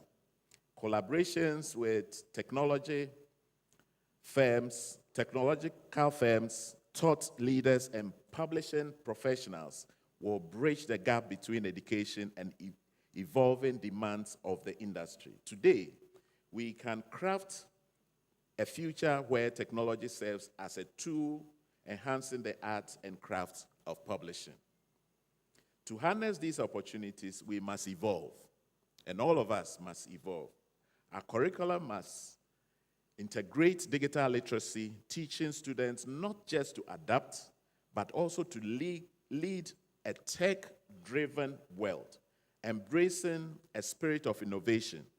We must encourage creative thinking and the exploration of new media landscapes. As we look to the future, our mission is clear. We must embrace technology not as a threat, but as a catalyst for transformation. Let us build a curriculum that reflects the dynamic nature of our field, encouraging creativity, critical thinking, and innovation. The future of book publishing is likely to be shaped by several key trends. 1, digital dominance.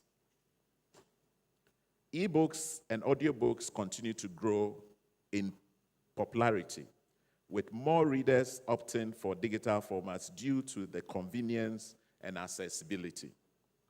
2, self-publishing. Authors have more opportunity than ever to publish their own work, bypass traditional publishers. Platforms like Amazon Kindle Direct Publishing allows writers to reach a global market. 3, print on demand. It allows you to produce and reduce your warehousing costs and waste. Books are printed as they are needed.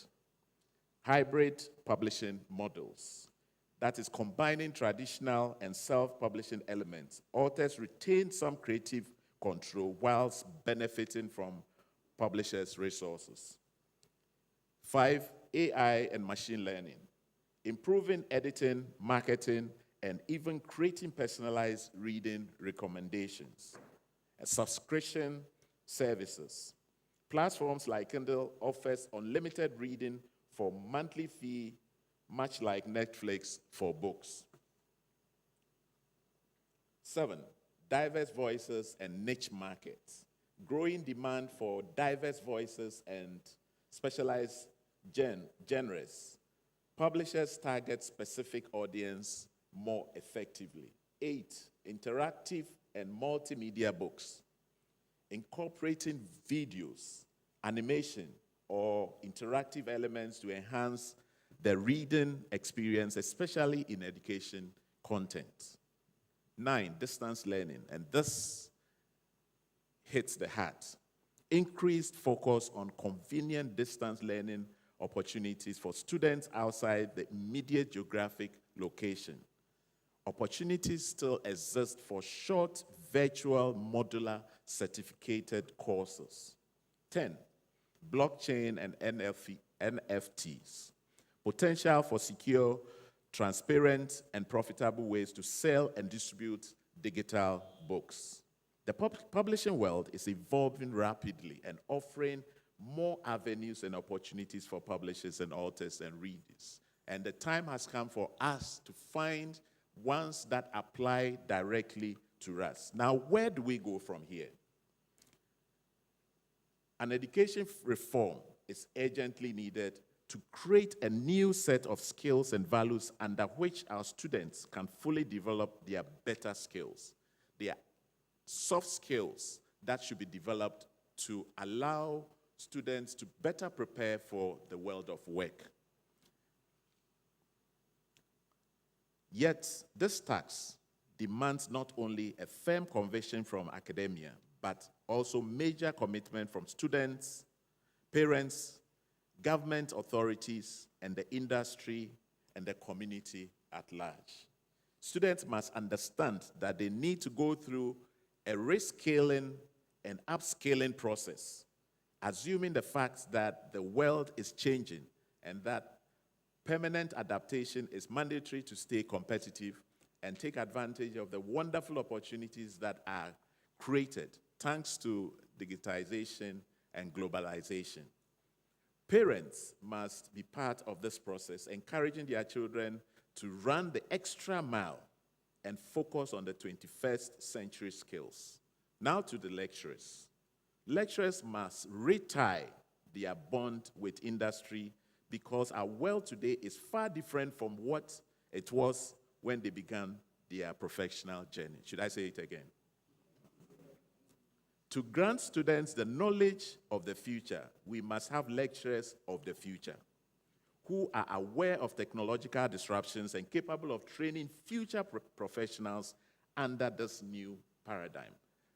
I've always asked the question that we send our students for attachment, but the time has come for our lecturers sometimes to also go on attachment.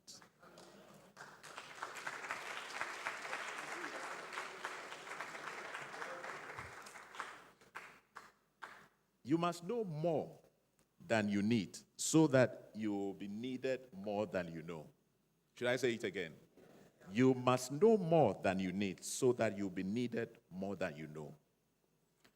As in every challenge, reforming the education system will only be possible with collaborative work. The content, of course, must be reviewed more frequently.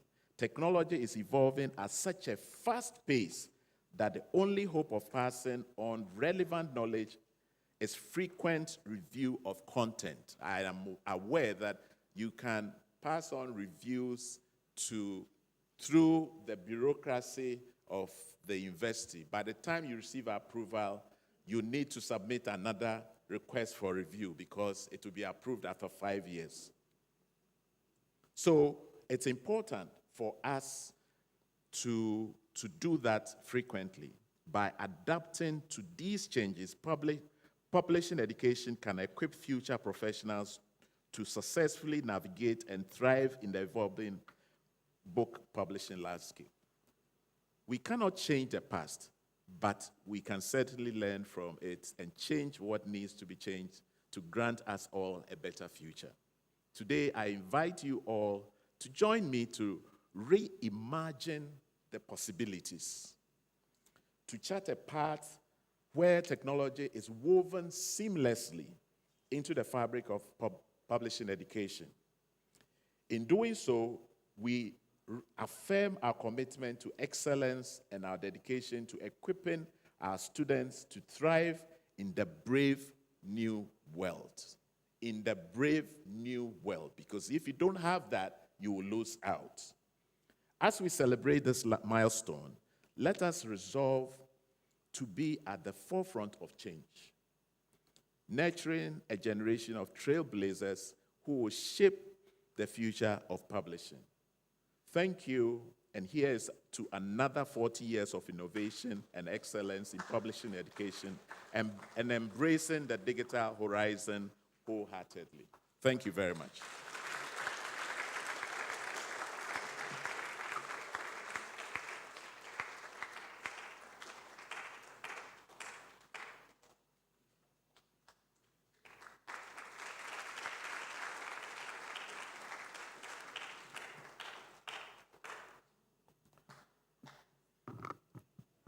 Thank you very much, Mr. Kobi Asma. Thank you very much, Mr. Elliot Ejari and Ms. Harriet Adelaide Tego. Thank you very much for these submissions. Whilst the program was ongoing, we were joined in by the Provost of the College of Agriculture and Natural Resources, Professor Datsun Awinyo Vitor. Can we give him a round of applause?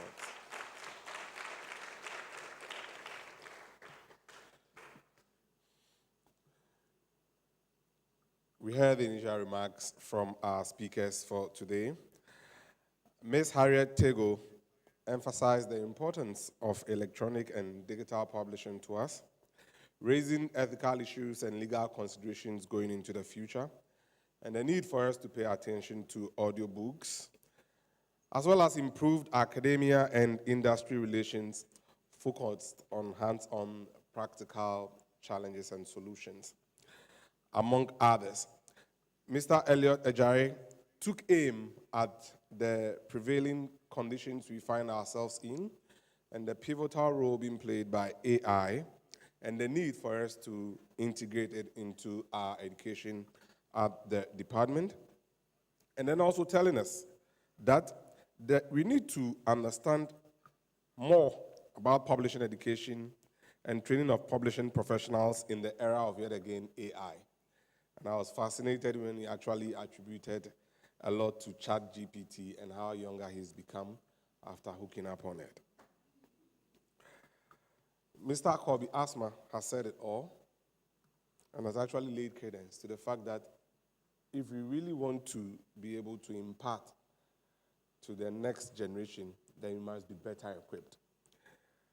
Just like prices of goods and commodities in recent times, when you go to the shop, the price is like this. Tomorrow you go back and it's changed.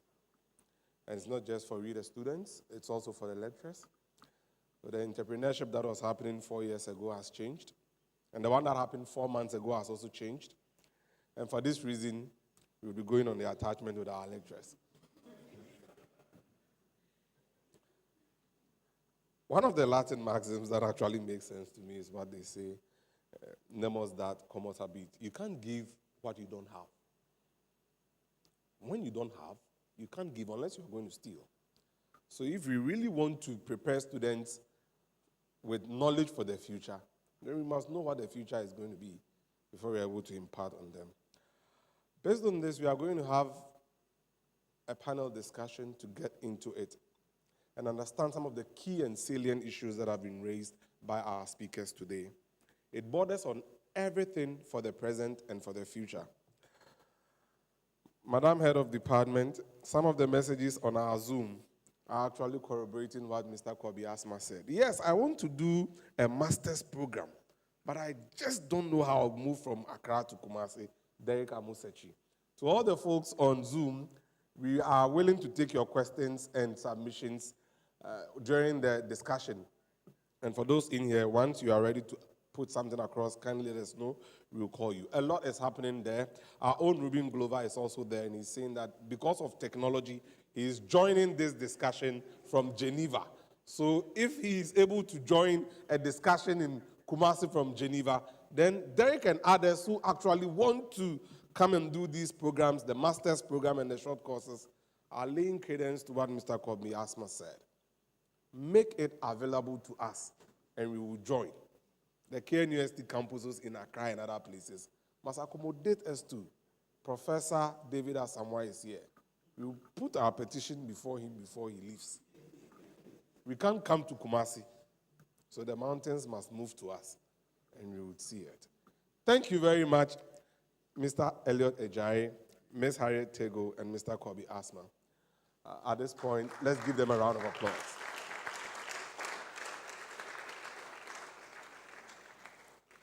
They were as insightful as preliminary you could get. Now, can we get additional microphones to the one we already have and go straight into our panel discussion, please? We want one more added to it so that we can have two. In the event there is a dialogue, we can quickly get into it and then exchange it. But we can actually start with the one we have and then get to work with it quickly. Sorry about this. The Zoom people are behind us.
I think we have only one.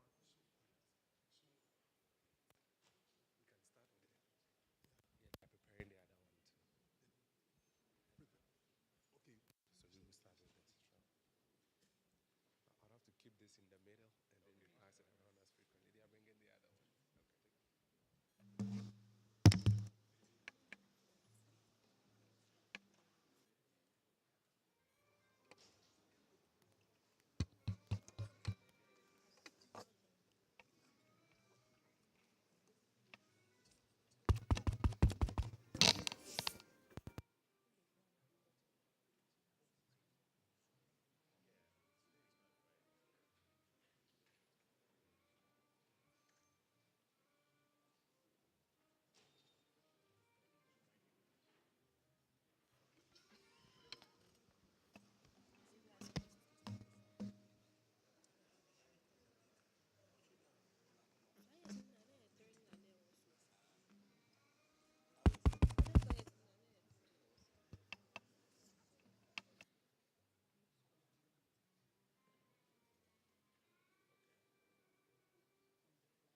All right, thank you very much. Can you get the music down, please?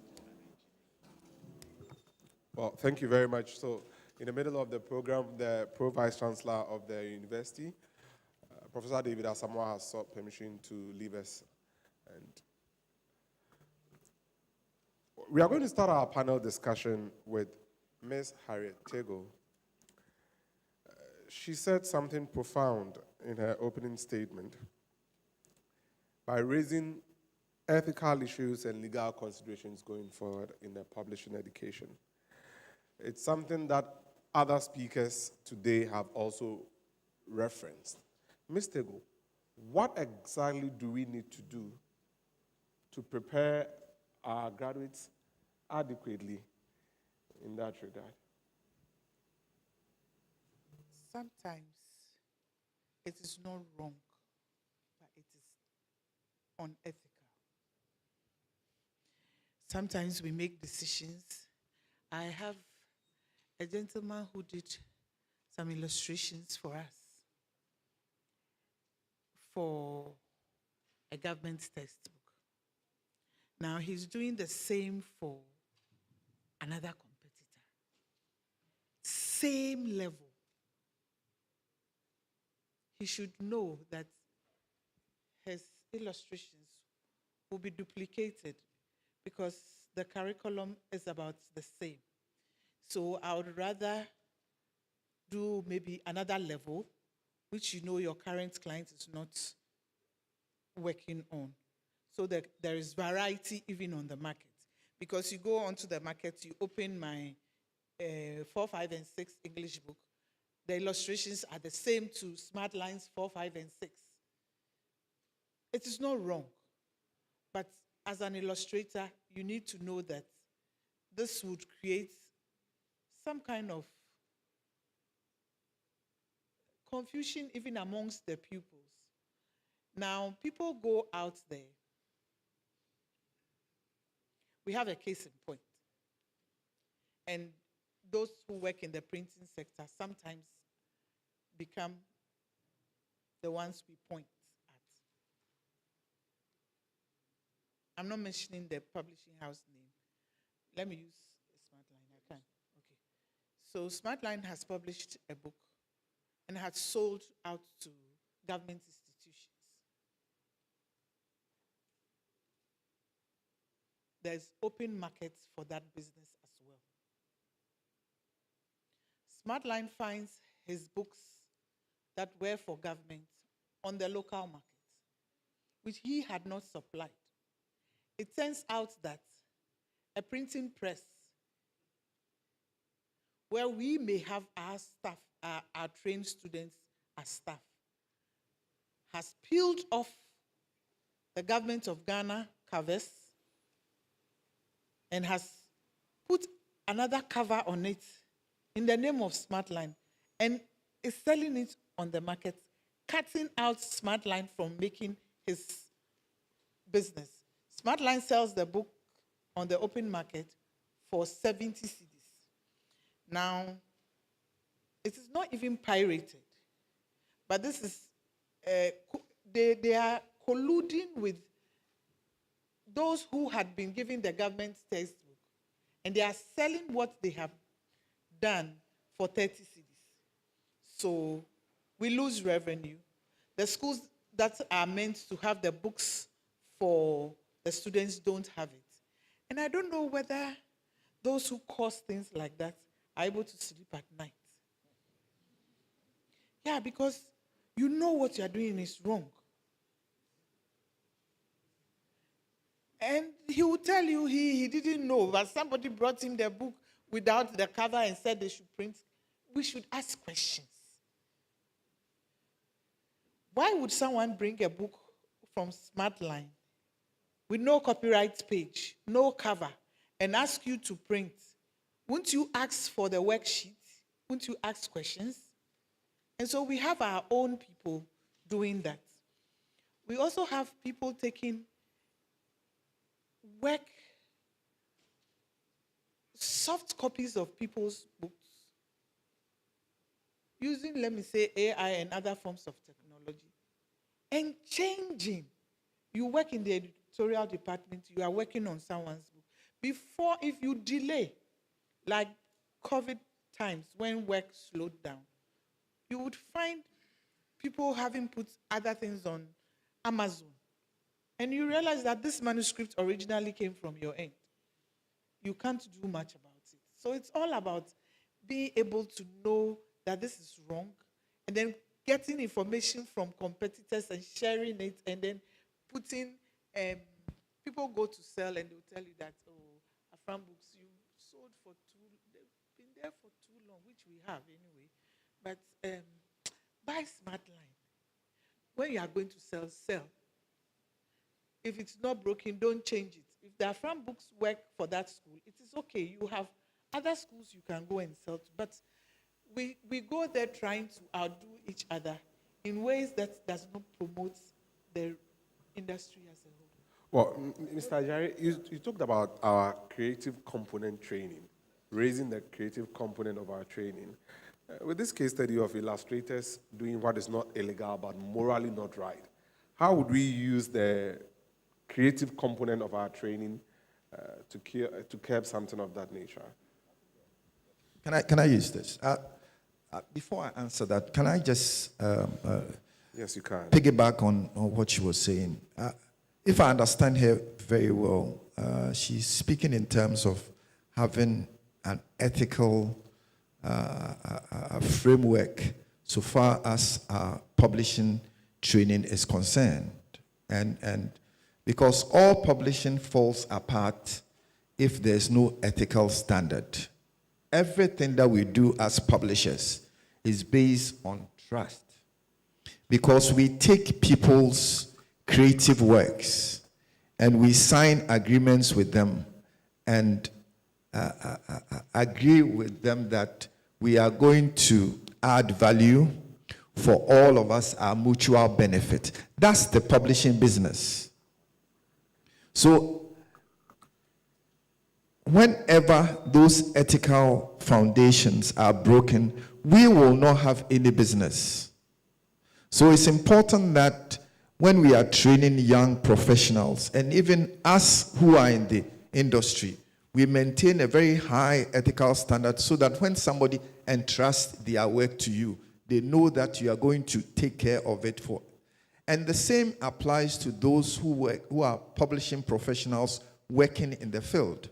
They must understand that there are some basic things that you cannot do. You cannot, for instance, as she is referring to, illustrate something for me. Maybe I pay you or I get into a royalty agreement with you and you go and replicate the same thing for somebody else. It's not correct ethically. And if we are able to instill that into our students as a basis, then the publishing industry can advance. Is that right? Okay. And then secondly, we are talking about creativity, making creativity a very strong component of what we do. Because truly, the whole world revolves around creativity. Anytime when we stop creating, we stop evolving as a society. Everything that we see here is definitely being created by somebody. So, how do we enhance creativity in the delivery of the training that we are offering? How do we inspire our students to be creative? And to be creative, it's in so many ways. You can be very creative in writing. You can be creative in walking. You can be creative in dancing. You can be creative in your work. That means that you just add in something new. You are thinking beyond just delivering just the ordinary. So when I'm talking about creativity, I'm using the generic term for creativity, not maybe being artistic creativity, but being creative about what we do. And I think that if we're able to add that to our publishing program, or it's a part of the training, and we can add creativity, it will really help us all. Thank you very much. Mr. Asma, you are printing scratch cards, as we usually call them, in the past, and it's a big contract. You said it's a monopoly. You are enjoying that. We had a monopoly over book industry, publishing, and everything communication until we got a media studies department at the social sciences faculty. Ostensibly, it's affecting our numbers. How do we evolve as a department in such an adversity to improve our program as you've mandated us, to attract many people who will not just come and do the program, but also retain in the industry and work in the industry after that? You asked why many people who are doing this program are going out of the industry and why most of the active publishers are actually not from the industry, from the department.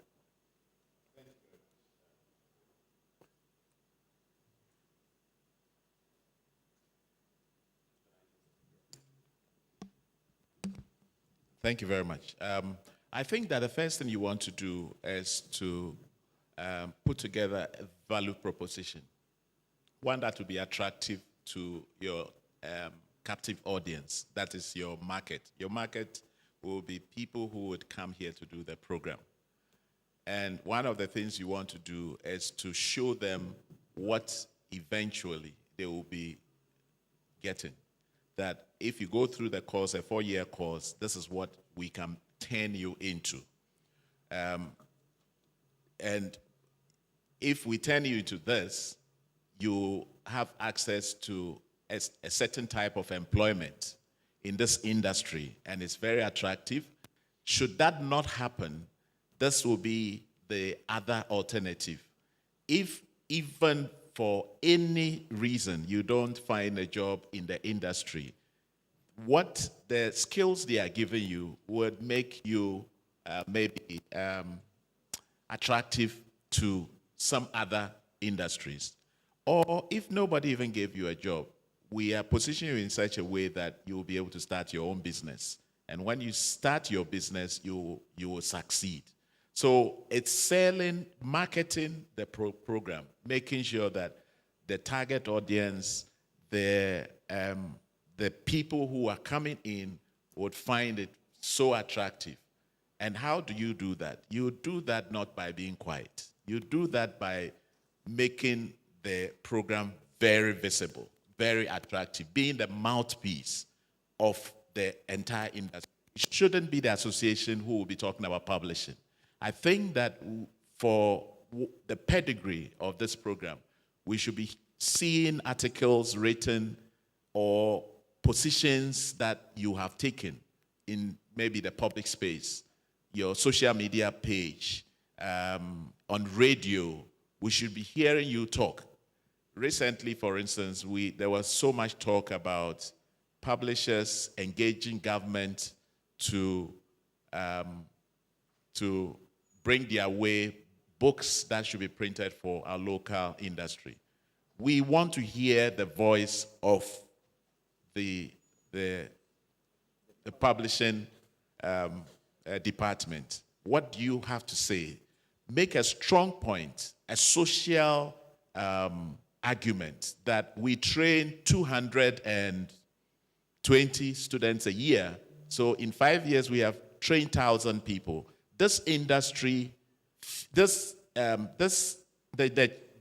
graduates feed into this industry. So by you not giving the jobs to the publishers in Ghana, it means that you are depriving us of such talent. Unfortunately, we don't hear your voice, and the fight is just between the Publishers Association and government. If there are issues of ethics, we want to hear your voice.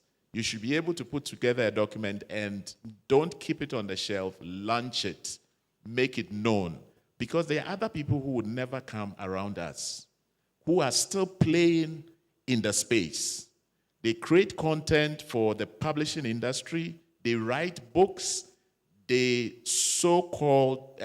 call themselves publishers, but we don't have any regulator of the space. And I think that the department stands a good chance to make their voices heard, make their position heard, and we stand a chance of getting government to hear us, getting the public to hear us if we communicate that. By doing that, people will know that there's a cause here, and when I send my child here, when I do that, at least I'm assured of a job, at least I'm assured of a certain quality of life when I finish school.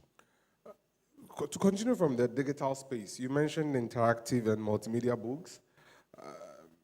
Ms. Harrietego mentioned audiobooks, Mr. Jari same. How do we position our students in the digital space to improve their employability skills?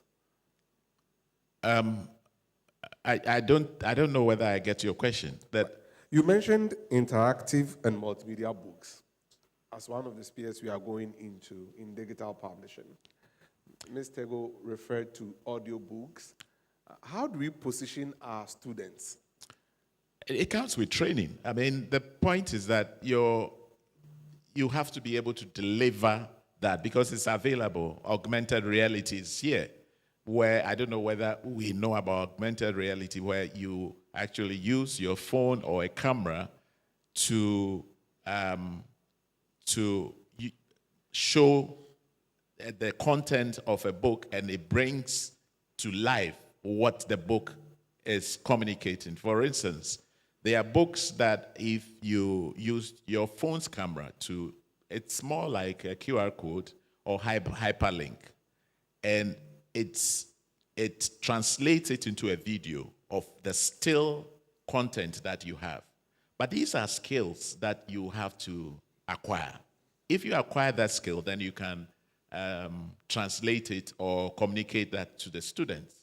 Audiobooks are available. How can we communicate or teach our children or our students what it means? It will just be for our teachers or our lecturers to know what is available so that they can communicate it to our students. And then create projects that doesn't even exist. You can even take books that are in existence and decide that I'm going to embark on a project that will take existing books and convert them into audio, convert them into animation, and so forth. It's available. There is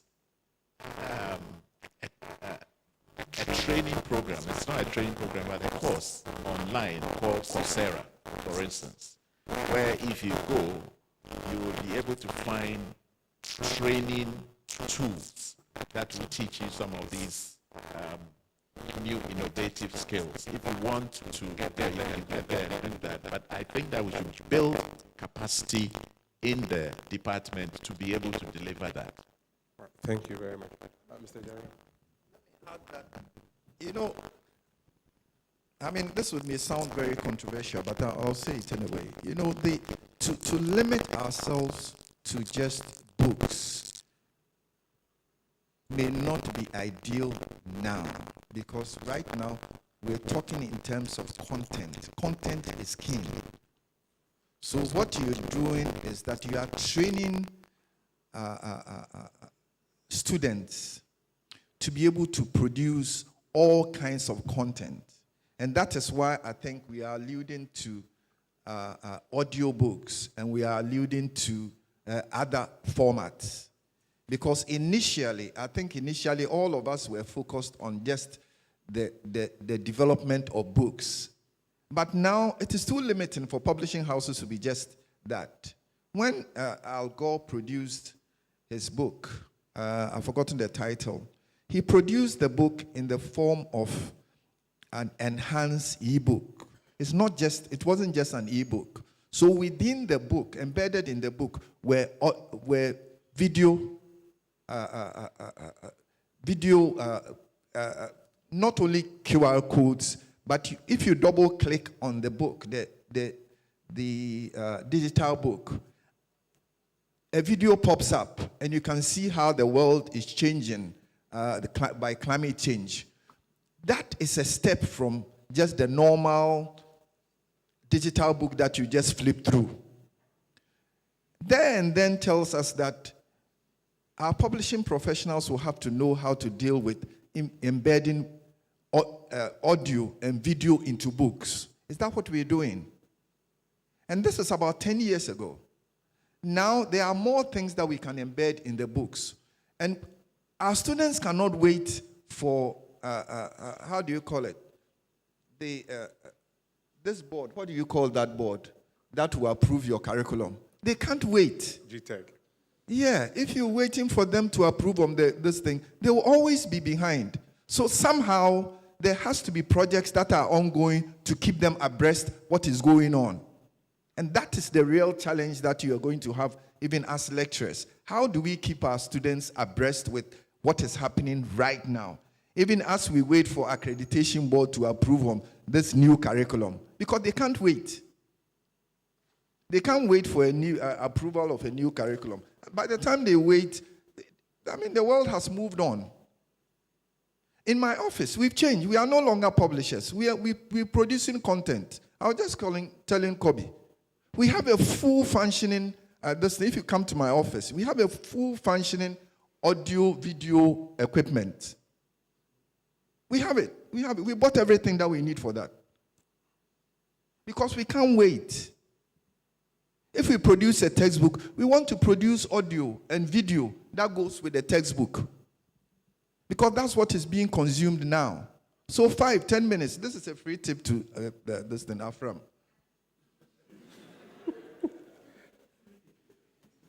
It's a free tip to Afram. But that is what we are doing because we can't wait. And I'm saying that this thing, you can't wait as well.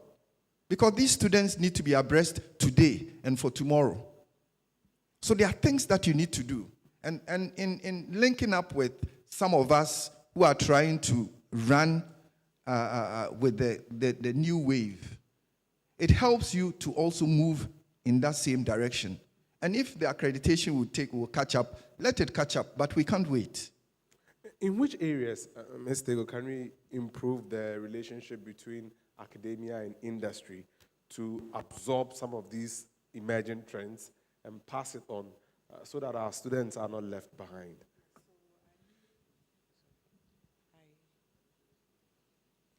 He's nailed it properly. Those on attachments have the opportunity to learn, and that one doesn't come in the curriculum that you have to wait for approval. So they get in there, and I find out that even how to work on metadata, they don't have any idea on what it is. They don't know what it is. We are working on an existing book that we will be turning into audio book. They are clueless. So, as I said, I've put the student practically on what is not in the course structure. She's learning, and thankfully she's a good student. She's asking questions. She's learning. She can come back and share. And then we can also have opportunities of coming here into smaller groups, people who have interest in specific areas, having discussions with them, picking their thoughts, and then they're doing projects under courses that are allowed by the university. So that by the time they come out, they already have those skills, whether the university allowed it in its formal form or not. Because most of the things we learn them after we had left school. Now we want a situation where we would bring what we know right into the classroom so that, because we benefit from the students that come in. When they come with nothing, they come in sometimes virtually raw. And so we want to come and share what we know so that if they don't even come and work with SmartLine, Type, or Afram, wherever they go, they already, because he has skills we don't have, we have what he doesn't have. So if we all come in and share what we have, it becomes like a practical course which would build them. But we are here, the students who, I think most of them are on vacation.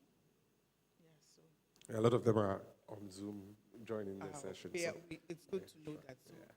So we need to practicalize what they are learning, and we are willing to share. We don't need to be here. We can do that by Zoom. We could do that. We had a 3-year crash program. We didn't have all this. So we had to learn some of them outside. And we are still learning. And we want to make, because of the pace at which things are moving, if we are going to wait for them to finish and come out to learn, by the time they come, we've even left what they want to learn and have moved. Then the gap becomes too much. Thank you. Mr. Asman. Let me add to this. I think that we are spoon-feeding the students. We put too much blame on faculty. I think that it's not fair. We are consumers, and I'm speaking to everybody seated here, whether you're a student or you're a lecturer, but we are consumers. We hold our phones. If you have an iPhone, your iPhone will tell you how much contact hours you have had with the phone. But did you add value to yourself, or you just consumed? These days, all the things we are talking about, whether animation, content creation, they are all online. You can learn it. Don't wait for your lecturer to go and study it and come and teach you. You can do that. If you do that and you build capacity in yourself, you become a different person. Then industry will look for you because you have something to give. I won't employ anybody who is empty to come. I won't call you that come so that I train you to do this. I would rather prefer to work with someone who has something to add to me. If you're adding value to my organization, straight away you have a job. But we waste so much time. What do we do? Netflix, Facebook, Instagram, browse, chat, go out there and no. I have done this course before, and I know that there's so much free time on your hands. It's not like medicine, it's not like Akito, where every now and then we have free time on our hands. Ask yourself this semester, what value are you adding to yourself? If you don't know how to drive, go and learn how to drive. If you don't know how to type, learn how to type. If you don't know a second language, it's time for you to learn a second language. If you don't know how to draw, learn how to draw. If you don't know content creation, you know how much people are being paid for content creation, or even influencers. They pay them so much, and people create videos, interesting, educative videos, and for you popping in to watch, that money goes into that person's pocket. But you are always giving money to people and blaming somebody. We are a society which is ready to blame people. Why didn't you further your education? My father didn't take me to school. Why didn't you go on to finish school? Because my father said we don't have money. But it's never you. Let's start blaming ourselves that we didn't pursue a dream that will send us where we want to be because of me, because of us. Let's take responsibility and tell ourselves that we are where we are today because of decisions we took. So today we are challenging you. If you leave from here, you've heard everything we said. Remove it from faculty and take the bull by the horn that if the faculty refuses to give me what I need, I will go out there and get it myself. We've given you snippets, and it's enough. Oh, Mr. Jai. Let me also add that maybe we can also relook at our internship, the way we do our internships, and maybe make it mandatory that during holidays and things like that, the students spend more time with industry as well. Because I think the 3 months is good, but I mean, it's not enough for them. There are certain universities that they do, maybe a student can go off a whole year that they are with a company before they come back to come and finish. Maybe we should look at practically how we can make sure so that by the time they come and finish, they will know the gaps that they have in their education or in their practical work, so that when they are coming to complete, they will really know what they need and they can also tap. And also you talked about the linkage with this. I think the links should be very, very close. There was a time when I was even linking up with one of your lecturers to write a book. I think there must be very close collaboration between what you are doing and what we also do, because it's almost the same thing. If the chasm is too much, then there's no, I mean, you don't understand what is going on practically, and we also. So I would suggest that let's close that gap, really close that gap. Let's work together. I mean, you should be the experts. When we need expert advice on something, we should come to you. And I don't think we have also been doing that much. And as maybe you've not been selling yourself to us. Maybe you have certain skills that we need. Yes, we need. And we can actually draw that from you. And that symbiosis will work very, very well. Because you need to know what's happening in Smartline. Because somebody can take Smartline as a project to see our evolution from just a normal publishing house, and now we said we are going to be content provider. I would love somebody writing something about where we are going. Because sometimes we are not even too sure where we are going. We only know that we don't want to just produce books. That's we've come to as a leader of this thing, because it's too limiting. So we are beginning to do some very interesting things in Smartline. Somebody come in there to come and see what we do. Okay.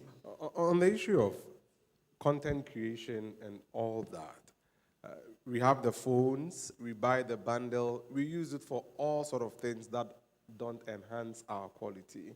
You've charged our students and you've charged us to take a second look at it. What exactly can these students start doing? Video editing amongst voice creation and all that, to get themselves ready to be in positions at Smartline and other places who are venturing into voice creation, content creation, and larger multimedia publishing. Let me start here and then to go there. Yes. What I'll say is that all the tools that you need is already available. Everything that they need. You see, this ubiquitous product that you have in your hand is so empowering. It is so empowering. There's nothing. You go to Udemy. Every course that you're doing here, you can learn ahead of the lecturer. And as my friend, Brother Kobe said, sometimes we are laid back, thinking that we must be fed. But you cannot do it. All the knowledge of the world is now stored on your phone. So there's nothing you cannot do. You can add value. You can add value to yourself. So all these things that we're talking about, today you can start. You don't need any other thing. As long as you can read. But most of us, and that's another challenge, most of us do not enjoy to read and to explore for our self-development. And as long as you just want to be entertained by this phone, you will be entertained. But entertainment is quite passive. You must be active in wanting to add value to yourself. And that requires a bit more effort than maybe we're giving it. During the book fair,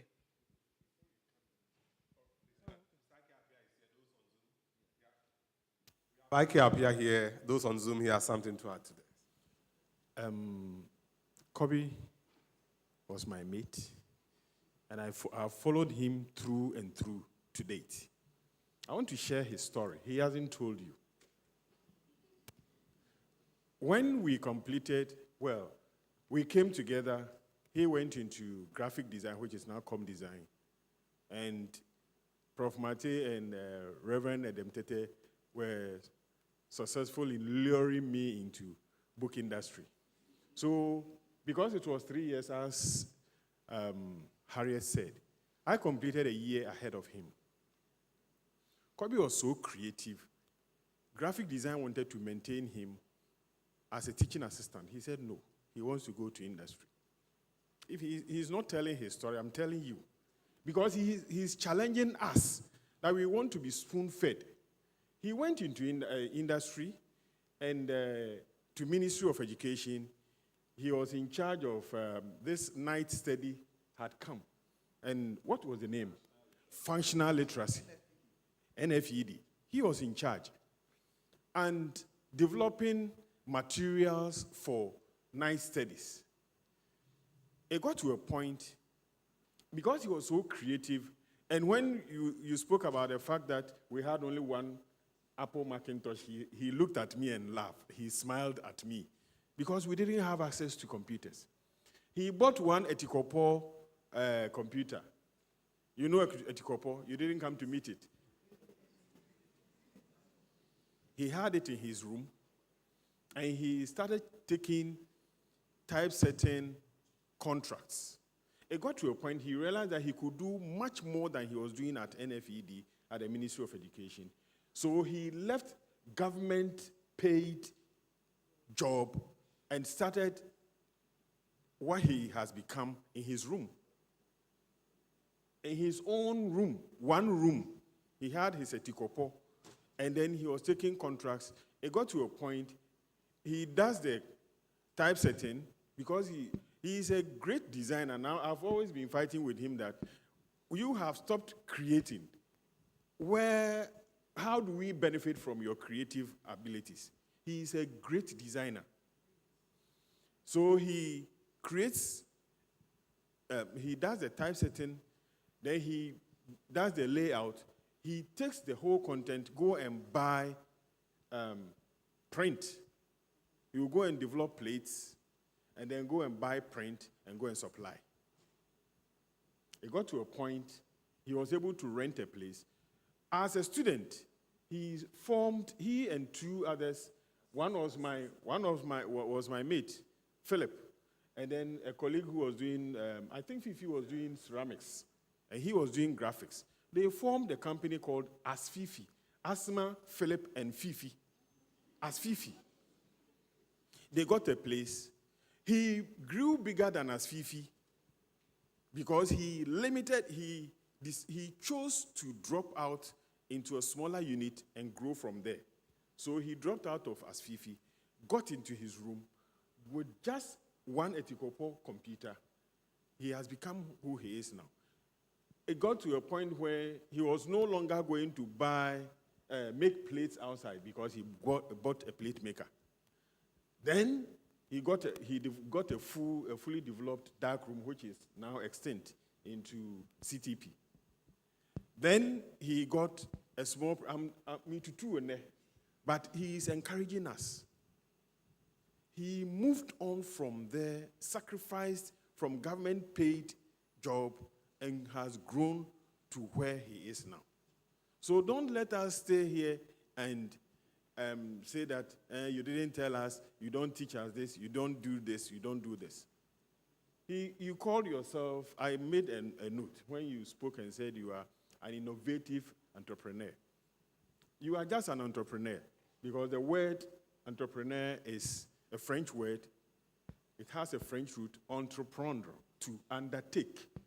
Someone who he starts a business and then develops it into another and then leaves it and then look for another platform.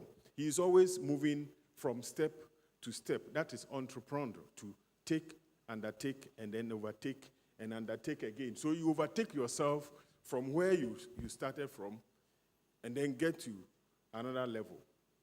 He is a real entrepreneur. A real entrepreneur.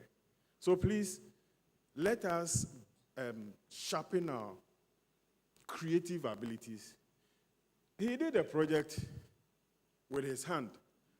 I don't know, because we are not good at keeping records. His thing should have been in a museum. He did a project with his hands. So what he's doing there, when you go to type, the kinds of things they create, it is something he learned that was in him even when he was a student. And he has lived with it today. Thank you very much for sharing your experience with us. Mr. Grover has a question for you, so read it to them. So Sylvie Grover is asking how industry and the department can collaborate, design and run a gathering program that resonates with industry. How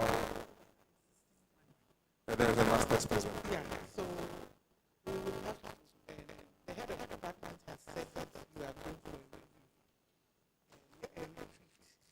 So when they are done, they can share what they want to do, areas they want to improve on, and we can make inputs into it. Thank you very much. For those in here, your microphones are active. If you want to ask a question, you put up your hand. We'll call you and we'll put a question across. For those on Zoom, we've already seen so many hands up, so we quickly go on our Zoom platform and take a question from Professor Ebenezama, who is with us on Zoom. So Technician City is ready and we are ready.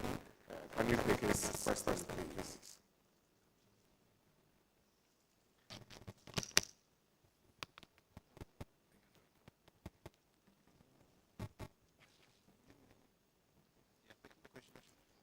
Then can you unmute yourself first and foremost so that we take your questions, please?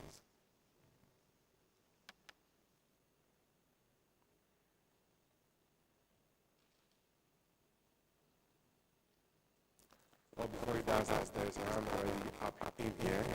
Once he was going to go back again. Can you have your first themselves? Introduce yourself. My name is David Ojude. I am a small alumni because I just completed some 1 year ago. And I have a question. Looking at the discussion throughout, I realized that our speakers were talking about data not being available to them at industry. And I know that most of my lecturers will say it's because they don't have money to conduct research and the industry is not bringing in money. But I want to know, will it be right for the publishing industry or for publishing studies to have a professional association where we look at data collection? Because what I've seen is that the association that we have now, the association of business people, whether we like it or not, they're not thinking about data, they're not thinking about making the publishing studies program and all that. It's about their business. So would it be possible if the departments will have a professional association where people are trained to gather data for us to know how to improve? Because as Mr. Haritego said rightfully, data is important and it helps the industry to grow. But now, when you go to any publishing house and ask them to give you the financial data of the publishing house, you're not going to get it. You're not going to make it readily available to you. So I think it is important. I don't know. I'm thinking that will it be important for us to have a professional association where we look at these things, where the association is in charge of gathering data for us to help improve the publishing studies program. Thank you very much. All right, I'll hazard an answer. What I will say is that it should not be mutually exclusive. The fact that we don't have data is a different issue altogether. And because we have not associated data with how well we are doing, and we don't know what the value there is in data, that is why we don't have data. Because for all intents and purposes, for those who know or understand data is like money now. It's a currency. So our lack of data is not because of maybe the lack of an association. It has to do with how we have not treated something that can bring us intrinsic value.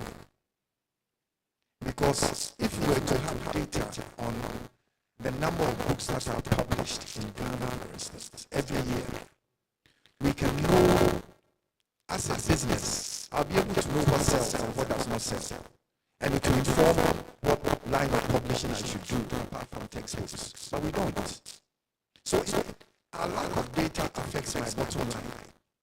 But we have not realized it as an industry.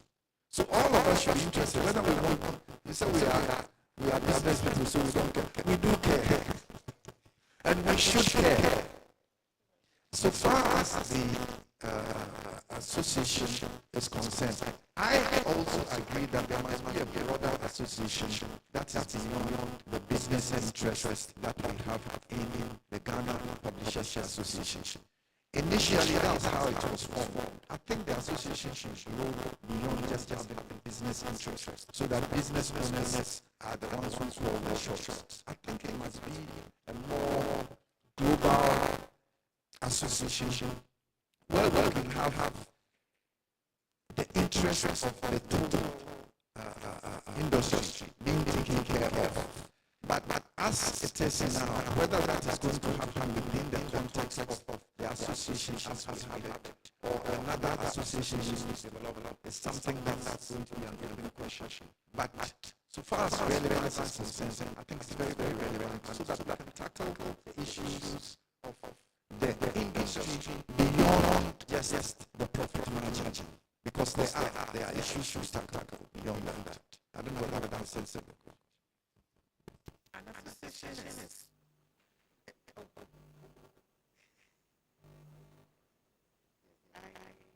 I was going to suggest that we could start small and maybe there can be a unit from the police department that would be interested in collecting the data requested sometimes or information publishing requests we get from students, they are sometimes not well couched.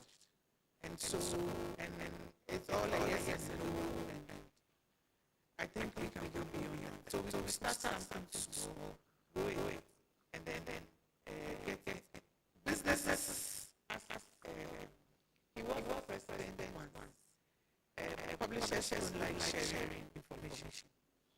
And so we have to find a way to get it. The markets work when I'm sometimes very fluid. This year, you have these books doing well. Next year, it is another one. We need to find out how that happens and why. And so we have a unit that would help in collecting information from publishers, analyzing it, and then bringing it back to us. Gradually, we have confidence, and then we start sharing our financial documents. But for now, no.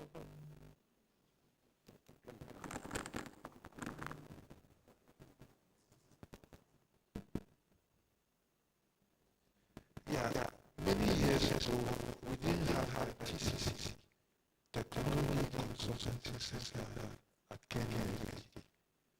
And the ideas that can come out today calls for a restructuring of the publishing department.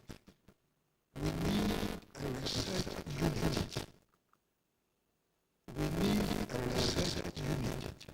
And there must be proposals so that such a unit be created not only to serve the interests of the university, but the publishing industry as a whole, the publishing and printing industry as a whole. And which lecture, the student. And so they don't have, it is practically impossible for the lecturers to be adding this to what they have to do already.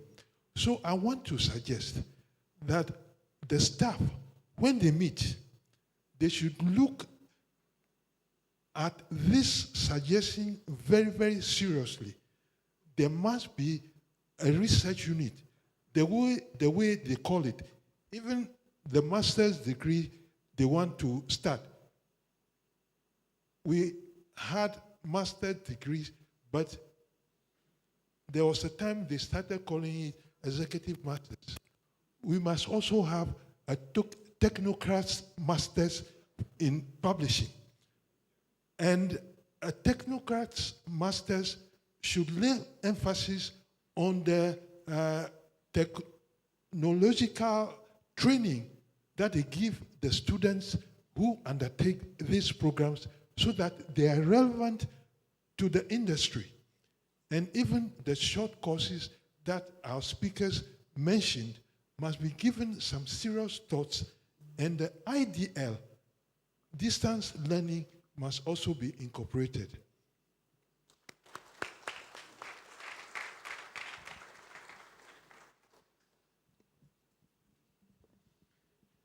Thank you very much, very Reverend. I think in business, we will call it business development. So that I will very much applaud. And some of these bills shouldn't even be paid for by the central units, because business development, as the name sounds, will be able to develop business so that they will raise revenue to support the entire, is it still a college? It's still a college. Yeah, to support the entire college. It shouldn't be only publishing. I think that we should look at it holistically. I am not sure whether we have attentively listened to the speakers, that we made recommendations to and pointed to some places where you get knowledge. How many of you remember the places we gave addresses? Not you. Where is that? Udemy, and then Coursera. Good. I just wanted to rub it in. So nobody should go away without checking what they have there. Some of them are free. The ones that you pay for, when you see it and they are charging, don't pay for it. Wait, the prices drops. And some of you are asking what you should be learning. But we've mentioned a lot. When you pick one, decide that you will be a champion and a professional, a consultant in that. Even at our age, at 60, I want to be a professional and consultant in one of them. So decide that I want AI. They spoke so much about AI. Go online and find out. And as soon as you go to AI, other words will come up. And then you stray into that. You will see big data. AI will pop up. Big data will come. You have algorithms. It will also come. Cybersecurity will come. Social media. You want to be an influencer. Just prepare yourself for tomorrow. Prepare yourself ahead of the need and the use. Don't wait till you get to a point where you see that they need this, then quickly you want to go and learn. Learn it now and put it in your pocket. If you learn it and put it in your pocket, it will help you. I had to learn by myself. So after COVID, when I started a new company, I had to think outside the box. I knew so much about my industry that I had to move out of the industry to look for greener pastures. So I went into laundry. And the way I wanted to do the laundry, I brought a new type of laundry to this country that has never existed. Mobile laundry. I'm sure you've seen one at the commercial area. We have about 21 in this country where we put them in the middle class areas. Next 2 weeks, we are launching 2 of them on Legon campus where 40,000 students will provide laundry service. The same thing that our Washington's boys provide for you. We do it 24 hours for them. And why should it come from a printer? It's because I think outside the box. I think innovatively. How can I offer value to the people, my market? My market is not book publishers. My market, what will feed me is what I'm looking for. But once I got in, I apply the same knowledge that I have learned 10, 15 years ago, that today as I'm sitting here, I have full access using technology of all the 21 units. I have full access to the data. If you wash one, I know. At the end of the day, 10 o'clock, I know how much money you should bring because I see it. I use technology to manage it. It's as simple as that. If I want to promote it, I use social media. I use content creation. I don't get there before I start scrambling. So as I'm saying, you are 21, you are 23, you are 25. Nobody has asked you. There hasn't been a need for social media or content creation. This is the time for you to do that. And some are not even related. Learning how to drive. If you came to me and you said you want a job, if you don't drive, I won't even ask your name. Why should I employ somebody else in addition to you because you want to do market? You want to serve my company as a marketing officer? No. Then it means you can't do the job. I can't pay 2 salaries for one. So the first thing you want to do is learn how to drive, learn how to type. Learn how to write and blog. Yes, blogging. Yes, it's as simple as that. Learn how to drive, learn how to type, and learn how to blog. I was saying something earlier that during the book fair, someone walked up to me and asked, I'm a student, what can I do to earn some money before? And I said, learn how to blog.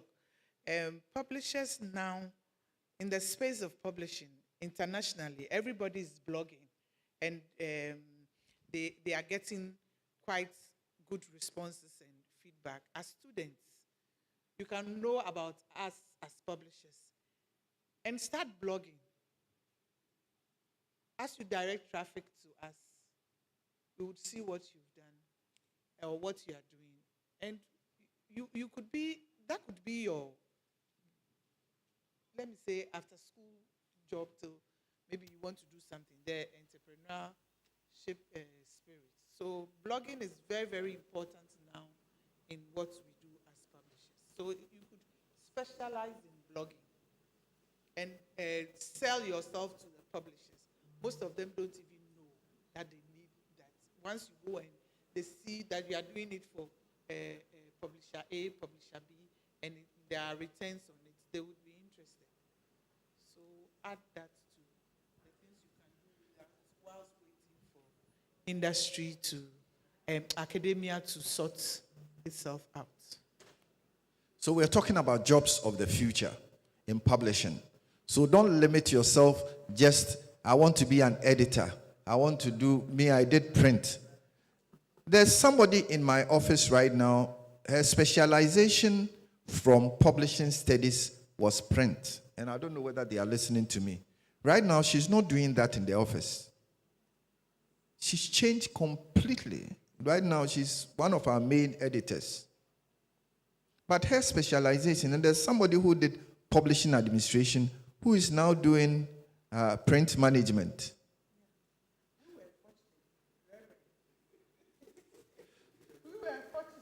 Yeah. So all I'm saying is that there are going to be publishing jobs of the future. For instance, if you were to specialize in prompt engineering concerning publishing, for instance, another tip, you're using Gemini. I want to edit this junior level textbook using appropriate English language syntax, comma. Do not summarize. It's prompt engineering. Or you learn how to use any of those other tools to generate illustrations. You have learned it. If you come to me and you can generate any illustration I ask you to generate, I will employ you. I will employ you right now. If somebody were to come to me and says that I'm a specialist in generating images, and any image that you want, using a prompt, I can generate it for you. I will employ that person. We just launched a book, the Year of Return. The whole of the cover, brilliant cover. You can check it on the internet. The Year of Return by Akutua. The image at the cover is AI generated. It is so powerful. So you don't have to be an illustrator who illustrates by hand and you know anatomy. But you can be, a prompt illustrator by you being a prompt engineer. That is a job of the future. Are you hearing me? Yes, we are. And it's within your fingertips. You have it. Some of these things are even free on there. There's nothing wrong with that. It is a job of the future. So editing, proofreading, copy edit, writing proposals, proofs, fact-checking content. You'll be surprised the power that is within our grasp. We can sit and then watch YouTube videos. But then we can also use this same tool as a powerful enabler for what we are doing now. Thank you very much, Mr. Elliot Ajari. Thank you very much, Mr. Kobe Asma, and thank you very much, Ms. Harriet Tego. I don't know if anything has changed, and I don't want to believe something has changed. Francis, you taught us how to do WordPress. That was in level 300. Each and everyone that goes through this program is expected to do WordPress blogging. We do that, and then you post it on your Facebook page. That was like years ago. Now, we expect that you would have migrated onto newer platforms where you are able to record voices and all that. You don't even wait for someone to employ you. Amir Debra was here. He did the same WordPress. Now he's one of the best bloggers we have in this country. You can't deny yourself all these opportunities that have been listed. Publishing studies is 40 years old, and you've looked back at 40 years, what used to be, what is happening and what we anticipate to happen in the future. We will take the final remarks from our panel members, empowering you and challenging you to be better than they are, so that we can come back in the next 50 years and say that we are better off. Ladies, gentlemen and a lady, your final remarks, please.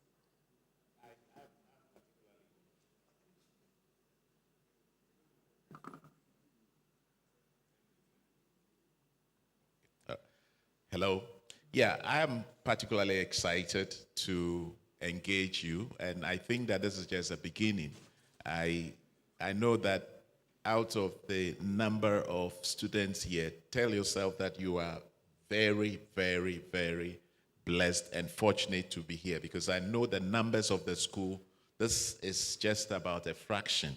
A lot decided not to come, but you chose to come. So it means that you are ahead of the rest but you can also do better by taking action. If you don't take action today, you will lose traction of what we have discussed today. If for any reason you missed out, there are other people who would want to know more about what we spoke about, because the time is limited, so we couldn't engage. Contact your faculty, and I'm sure we would have extra time to discuss some of these things. We will engage. We will be ready to answer your questions. We will be ready to have a one-on-one conversation with you. So please feel free and drop a line, engage, and let's talk. The future is in your hands. If you do not take advantage of this, you will lose out. You are telling yourself that you cannot do it. There's a saying, I've forgotten who said it, but if you touch the sky, you may not be able to touch it. No, if you jump, you may attempt to touch the sky, but you may not be you may not be able to do that, but your feet would have left the ground. Yes. So in attempting to do something, you will fail sometimes, but don't give up.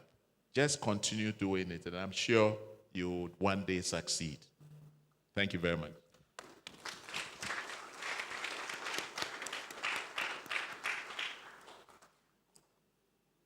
Book Industry 10 Publishing Studies has come a long way, and we are grateful where we are now. And I think the next level will have to be academia making conscious efforts, likewise industry, to team up to move the industry to the next level. And it should be ASAP. There's no time to waste. Thank you very much. I don't have much to say, but to say that I'm so thrilled to be here. Thank you for the opportunity to come and share some of our thoughts. We will always be open. I have a soft spot for publishing studies because I ended up in publishing by accident. I'd come back thinking that I was going to be a lecturer, and in my anguish to find something to do, I had one computer sitting on a desk. I started doing desktop publishing. Desktop publishing eventually ended up with doing publishing, and here am I being a publisher. So I'm so thrilled to be here. I feel at home with publishers. We will be open. We are always open to having such interactions. Kobe said he's 60. I won't mention my age. I'm much, much older than Kobe anyway. But even then, I'm still learning. And the appetite to learn is still there. So when we never stop learning, and when we have the desire to learn, the sky is really the limit. The sky is the limit. I wish you well. It's a milestone. I wish publishing studies another 40 years of success. If we are around, we'll still come and then celebrate with you. Yeah, so thank you. Oh, Prof. Mate is still there, so it's possible that even if I'm in a chair, maybe they will drag me here and I'll come and celebrate with you. But it's such a fantastic opportunity to be here. Thank you. So thank you very much to our panel members, our expert panel members. A round of applause for them, please.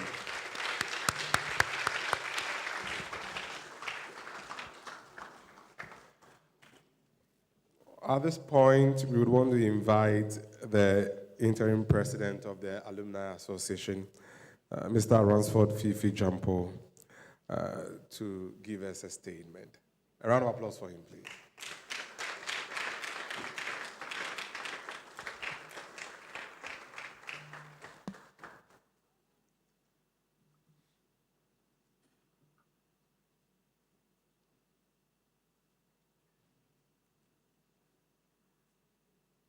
Good afternoon.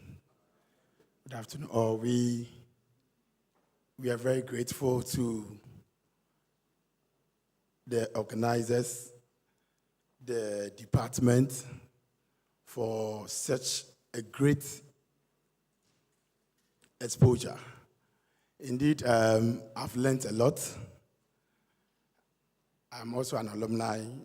I came through 99 to 2003. I'm just privileged to be with my lecturers, my senior people, and then being given this opportunity to be a leader to run our alumni. So let me just give a brief background. Somewhere around August, as part of our 40th anniversary, we had a soiree just to meet some of the alumni around in Accra to have fun and jojo about the anniversary and then the department. So we thought it wise to have a group umbrella of all our members where we want to help the department support ourselves under a common vision and goal. So it came up, and then we started by a WhatsApp platform. By God's grace, we have over 800 members on WhatsApp. So what are we seeking to do? We want to network our members and then inculcate the sense of giving back to the very department that made some of us, like Mr. Asma and Mr. Elliott and Mrs. Tego. In fact, this is one of the reasons for alumniism. They have come back to share what they have learned or what they've acquired to us. So by this, I want to charge our very alumni or anybody present here. I believe most of the students would definitely be an alumni. So please, let's join, let's come together, turn the wheel, and support our ailing department. In fact, I was there yesterday, and when you see the very department that is bringing out Mr. Asma and co, sometimes it's appalling. It's appalling. We cannot, after we've gotten all the education and then we've made the money, I think we should give back. It's prudent, it's proper, it's responsible for us to give back to our department. And then the Alumni Association is not just to give back. We want to support ourselves. We're going to put up a serious or a formidable welfare system that will support our very own. So if we don't support ourselves, we cannot give back to the department entirely. So it's not just we coming together to just give to the department or the college. We want to support ourselves. We want to have active members who are responsible. So when maybe there's a need for any form of support, any form of business networking, we look within our alumni circle and then we help ourselves. So I want to charge all of us once again. Let's come together. I hear people saying, oh, I don't want to be part because this lecturer did that, this lecturer tormented me. No, it belongs to the past. I couldn't even believe I can be here and be talking to my very own lecturer, the HOD. In fact, when I was in class, yes, and then the training she gave us, you cannot just write anything to Dr. Rikoto and then she would take it. No. The way she would scrutinize the thing, if you don't take time, you give up. And this, I always tell her that I just like her energy, making you pay attention to details. We did editing, we were following the course. Some of us didn't like the course. I wanted to do planning or BT, and then I was told I was supposed to have elective maths background. So throughout my first, second year at publish, I didn't like it. When I got to third year, I started getting the zeal to have it when I started going through computer learning and stuff. Now, that is the area I find myself, which gives me money. I do printing, I do branding, I do embroideries, and that is where I found myself that actually I feed on. So we shouldn't give up. Like, we've been exposed now to a lot of avenues where we can learn. Today I've learned something. You said Coursera, or yes, from here I'm going to learn myself. And then I'm charging you, the students as well. We shouldn't give up. Where we find ourselves, we can make a lot of money or resources from there. If you decided that this is what you want to do and you are focused, I tell you, I'm not too old in the industry. I started around 2015. But virtually all my life revolves around publishing now. And I'm so proud I went through the course, even though that was not my intention, but it has turned out to be a blessing to me. So it is not a mistake, as some people think, oh, book industry, you are book binders, oh, no. You are at the right place. Just be determined and get focused. Because I didn't even know type were the producers of the labels were mentioned. I'm I was reading about you. I realized you said you have been a shoemaker before and all that. So you can see that when you are determined, you keep moving on. Anything, we can do it. So once again, I'm charging all of you. Let's come together as a strong umbrella. Let's help ourselves as alumni. Let's help the department. It could be just not, we are not looking for just money, or some people think that when you say giving back is about money. Sometimes your availability to even the department when they call on you to help about something is enough. I'm not sure our speakers are going to give us, or they came because they want to give us money. No, they came to resource us. That is also a way of giving back. So I thank you all. I thank the university community for giving us this opportunity. I thank the department, and I thank you all for coming. Thank you very much.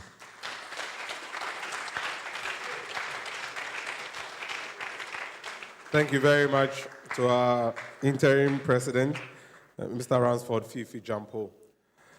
We'll go back to our chairman, Reverend Dr. Edem Tete, and receive his closing remarks.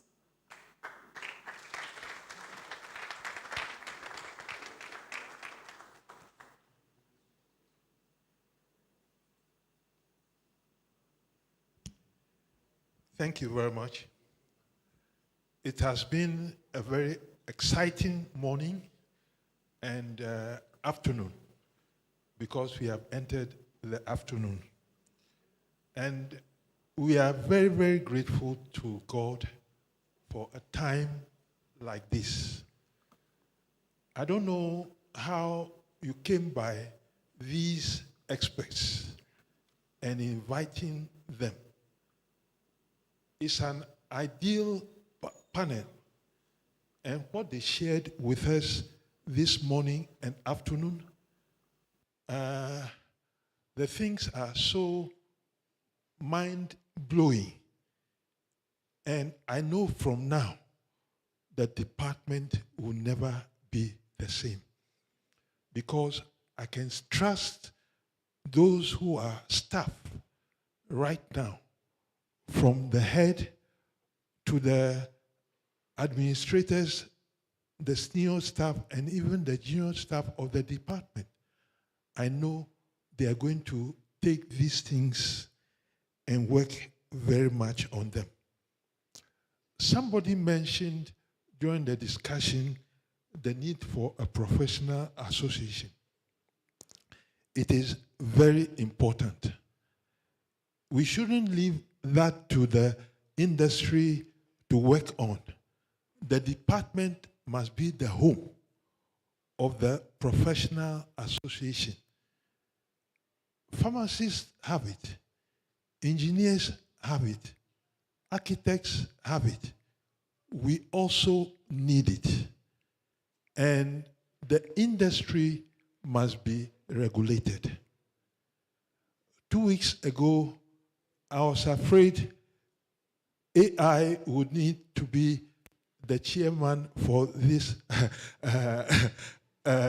this event, because a person was sharing with me how at a very much big international meeting, AI took minutes. And really, people were afraid because of the type of minutes that was produced. So we cannot hide from it. Publishing studies must consider the place of AI, especially in publishing today. And these things which have been shared, we must have to incorporate them. So, Madam Head of Department, as you retreat, please, I want to appeal that the things which have come out of this discussion, you must put them into practice. Immediately, you must join the distance learning program, because you are needed everywhere in Ghana, especially in Accra. If you don't have short programs which can be assessed by the industry, we are not doing very well at all. You must employ more staff. We need the staff because the numbers are overwhelming. In fact, if you ask me to return to the department today, I will refuse. Even if you are giving me 1 million Ghana cedis a month, I will not take it because the numbers are just too much. And you must do a very good job and be satisfied within yourself that you are doing a good job. And I want to add,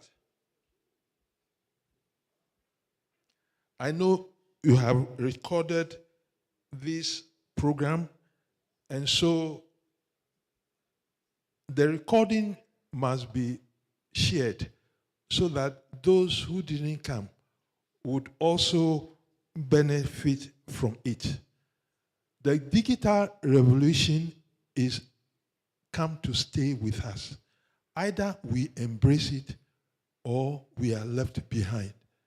So please see how best you can incorporate this into the program. And your master's degree must be well structured. It should not be an ordinary master's degree. It must be so structured that those who take it will go and be relevant in the industry. Today, they have mentioned and stressed the need for ethics to be part of our program. And I want to emphasize that please, as you go and deliberate, you must incorporate these things into the course structure. Publishing studies must be a new program. And please do a departmental restructuring. The research department is very, very dear to my heart. Presently, I'm more engage in pastoral work. I'm also fighting with my church. They must have a research department. It is very, very important because everywhere we need to work with data. And if data is not collected, we cannot work with it. Thank you very much for the opportunity, and thank you all for coming.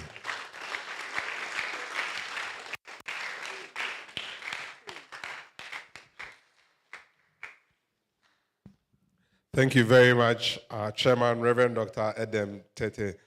At this point, you'd want to call the Vice Dean of the Faculty of Art, Professor Howard, to present the gifts to our Chairman and then our speakers. A round of applause for our Vice Dean, Professor Howard.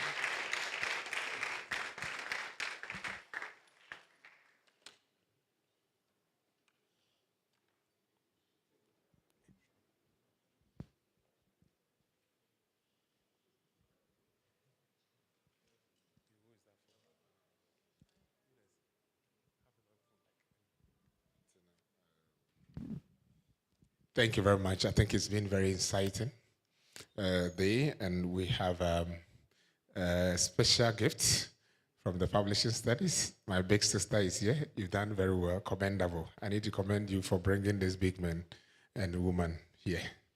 You know, Kobe is a designer. He's a very creative person. I know because the father taught me in advancement school graphic design.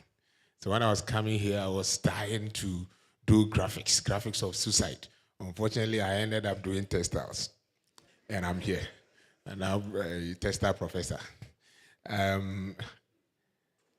Respectfully, Reverend, your department, the faculty of art, we are faculty of art. The provost couldn't come. I'm sure he's engaging a similar, very important program. And so we'll respectfully invite you to come here so that we give you this, a round of applause. This is from Publishing Studies under the Faculty of Arts, College of Arts and Built Environment. They said they are very grateful for your contribution to humanity, contribution to this enviable university. We are number 1 in the world as far as SDG go for quality education is concerned. People will say all of them. Harvard couldn't compete. Cambridge couldn't compete. We are number 1. And so we have this small thing for you. We know that you will appreciate it. Thank you.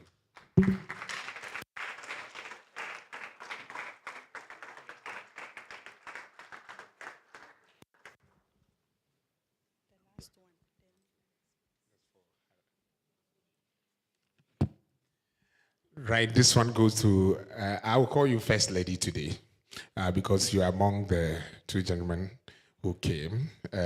We want to invite Mrs. Harriet Tego, Miss Harriet Tego, to come for this Department of Publishing Studies.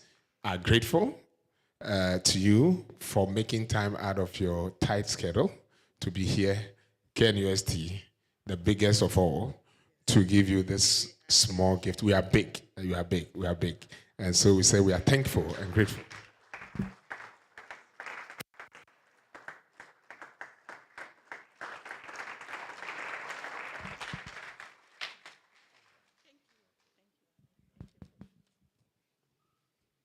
Thank you very much, Professor Howard. For the next set, we'll call on Lawyer Susanna Samoa to help us do the presentation. A round of applause for her, please.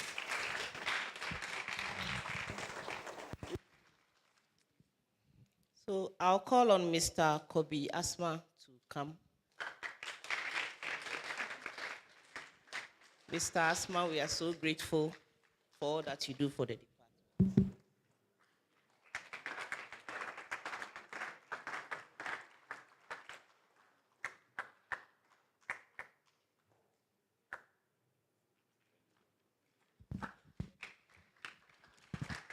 Next goes to Mr. Elliott. Mr. Elliott, we are grateful for everything.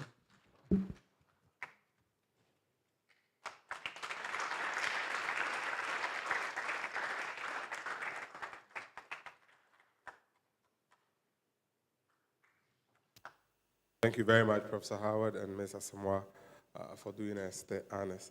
At this point, we'll call on Ms. Harriet Entry to give us the vote of thanks. A round of applause for her, please.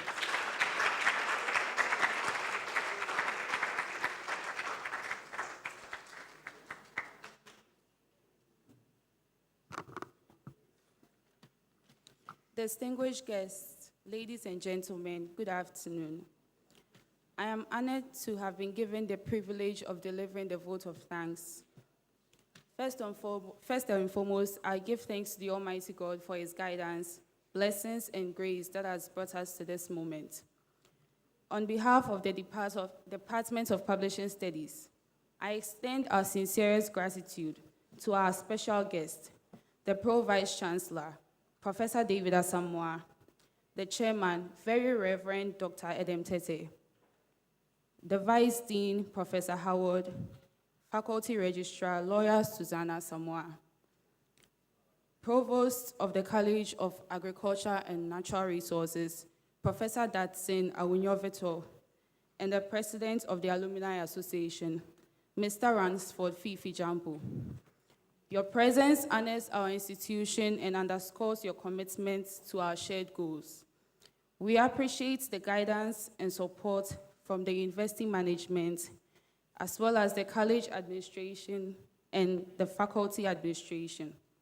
We also recognize the dedication of all staff, past and present, whose tireless efforts have made this milestone possible. To our guest speakers and participants, thank you for sharing your expertise and enthusiasm.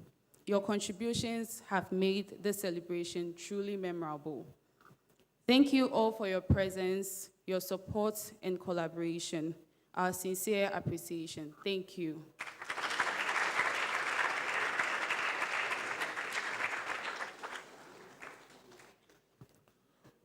Thank you very much, Ms. Harriet Entry. We are gradually drawing to a close with our program. It's been such an insightful day, and that in the next phase of the publishing you are learning, the market is just not limited geographically to the one you have in Ghana. It's the world over. So you can put up a content on your social media page, and the next thing you know, you are being called from somewhere around the world to speak to it, and then you are going to get money for it. It's wild, but it's really going to happen. We are going to have some photographs right after our closing prayer. We would have a photograph session for the organizers, the faculty, and the leadership of the department, together with our speakers right here behind the pull-up. And then we'll take the general group picture outside of the auditorium. Please don't run away. Be here and join us for the group photograph. You need it. I need it. And it's worth it too. We started with prayer, and it's only fair we end with prayer. Let's call Apostle Daniel Akam Makrabi to come and give us a closing prayer.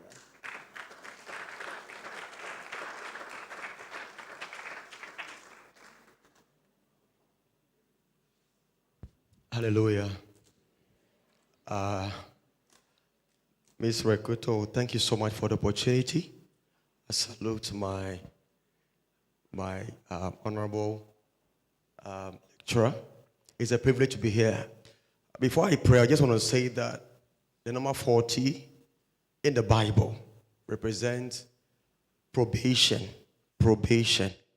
tribulation, and trial. So this is the beginning of a new phase. The number 40 also represents a new beginning of a new generation.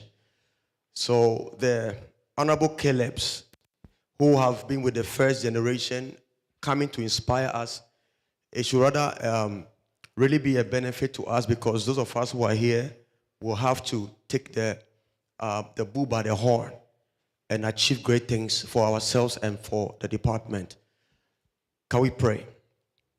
Father, we thank you for this very moment. We are grateful. You are the beginning and the ending. The Lord God Almighty, I pray that let this season, 40 years of this department, this moment, begin a new phase. I pray in the name of Jesus that you will rain your blessings over this department, over the college, over all resourceful people that you have raised. I ask for a new mindset. I ask for a new mandate. I ask for power and strength and longevity. I ask in the name of Jesus that let there be healing of everything that has been missing. I ask, oh God, that wherever money is required from, I ask that, Lord, you will give it to us. We pray for longevity.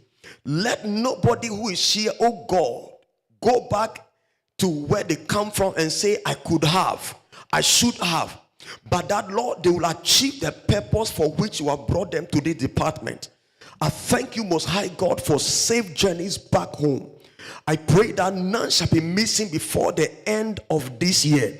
We shall all cross over in good health, in prosperity, in the name of the Lord Jesus Christ. We thank you. We give you all the glory. For in Jesus' name we have prayed, and the people that believe shall say aloud, amen. God bless you.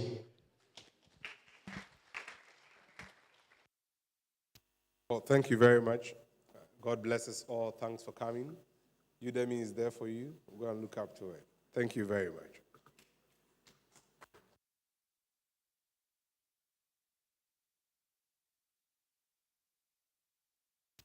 The photographers, please come, and we are going to be here, and then we have the group photograph there.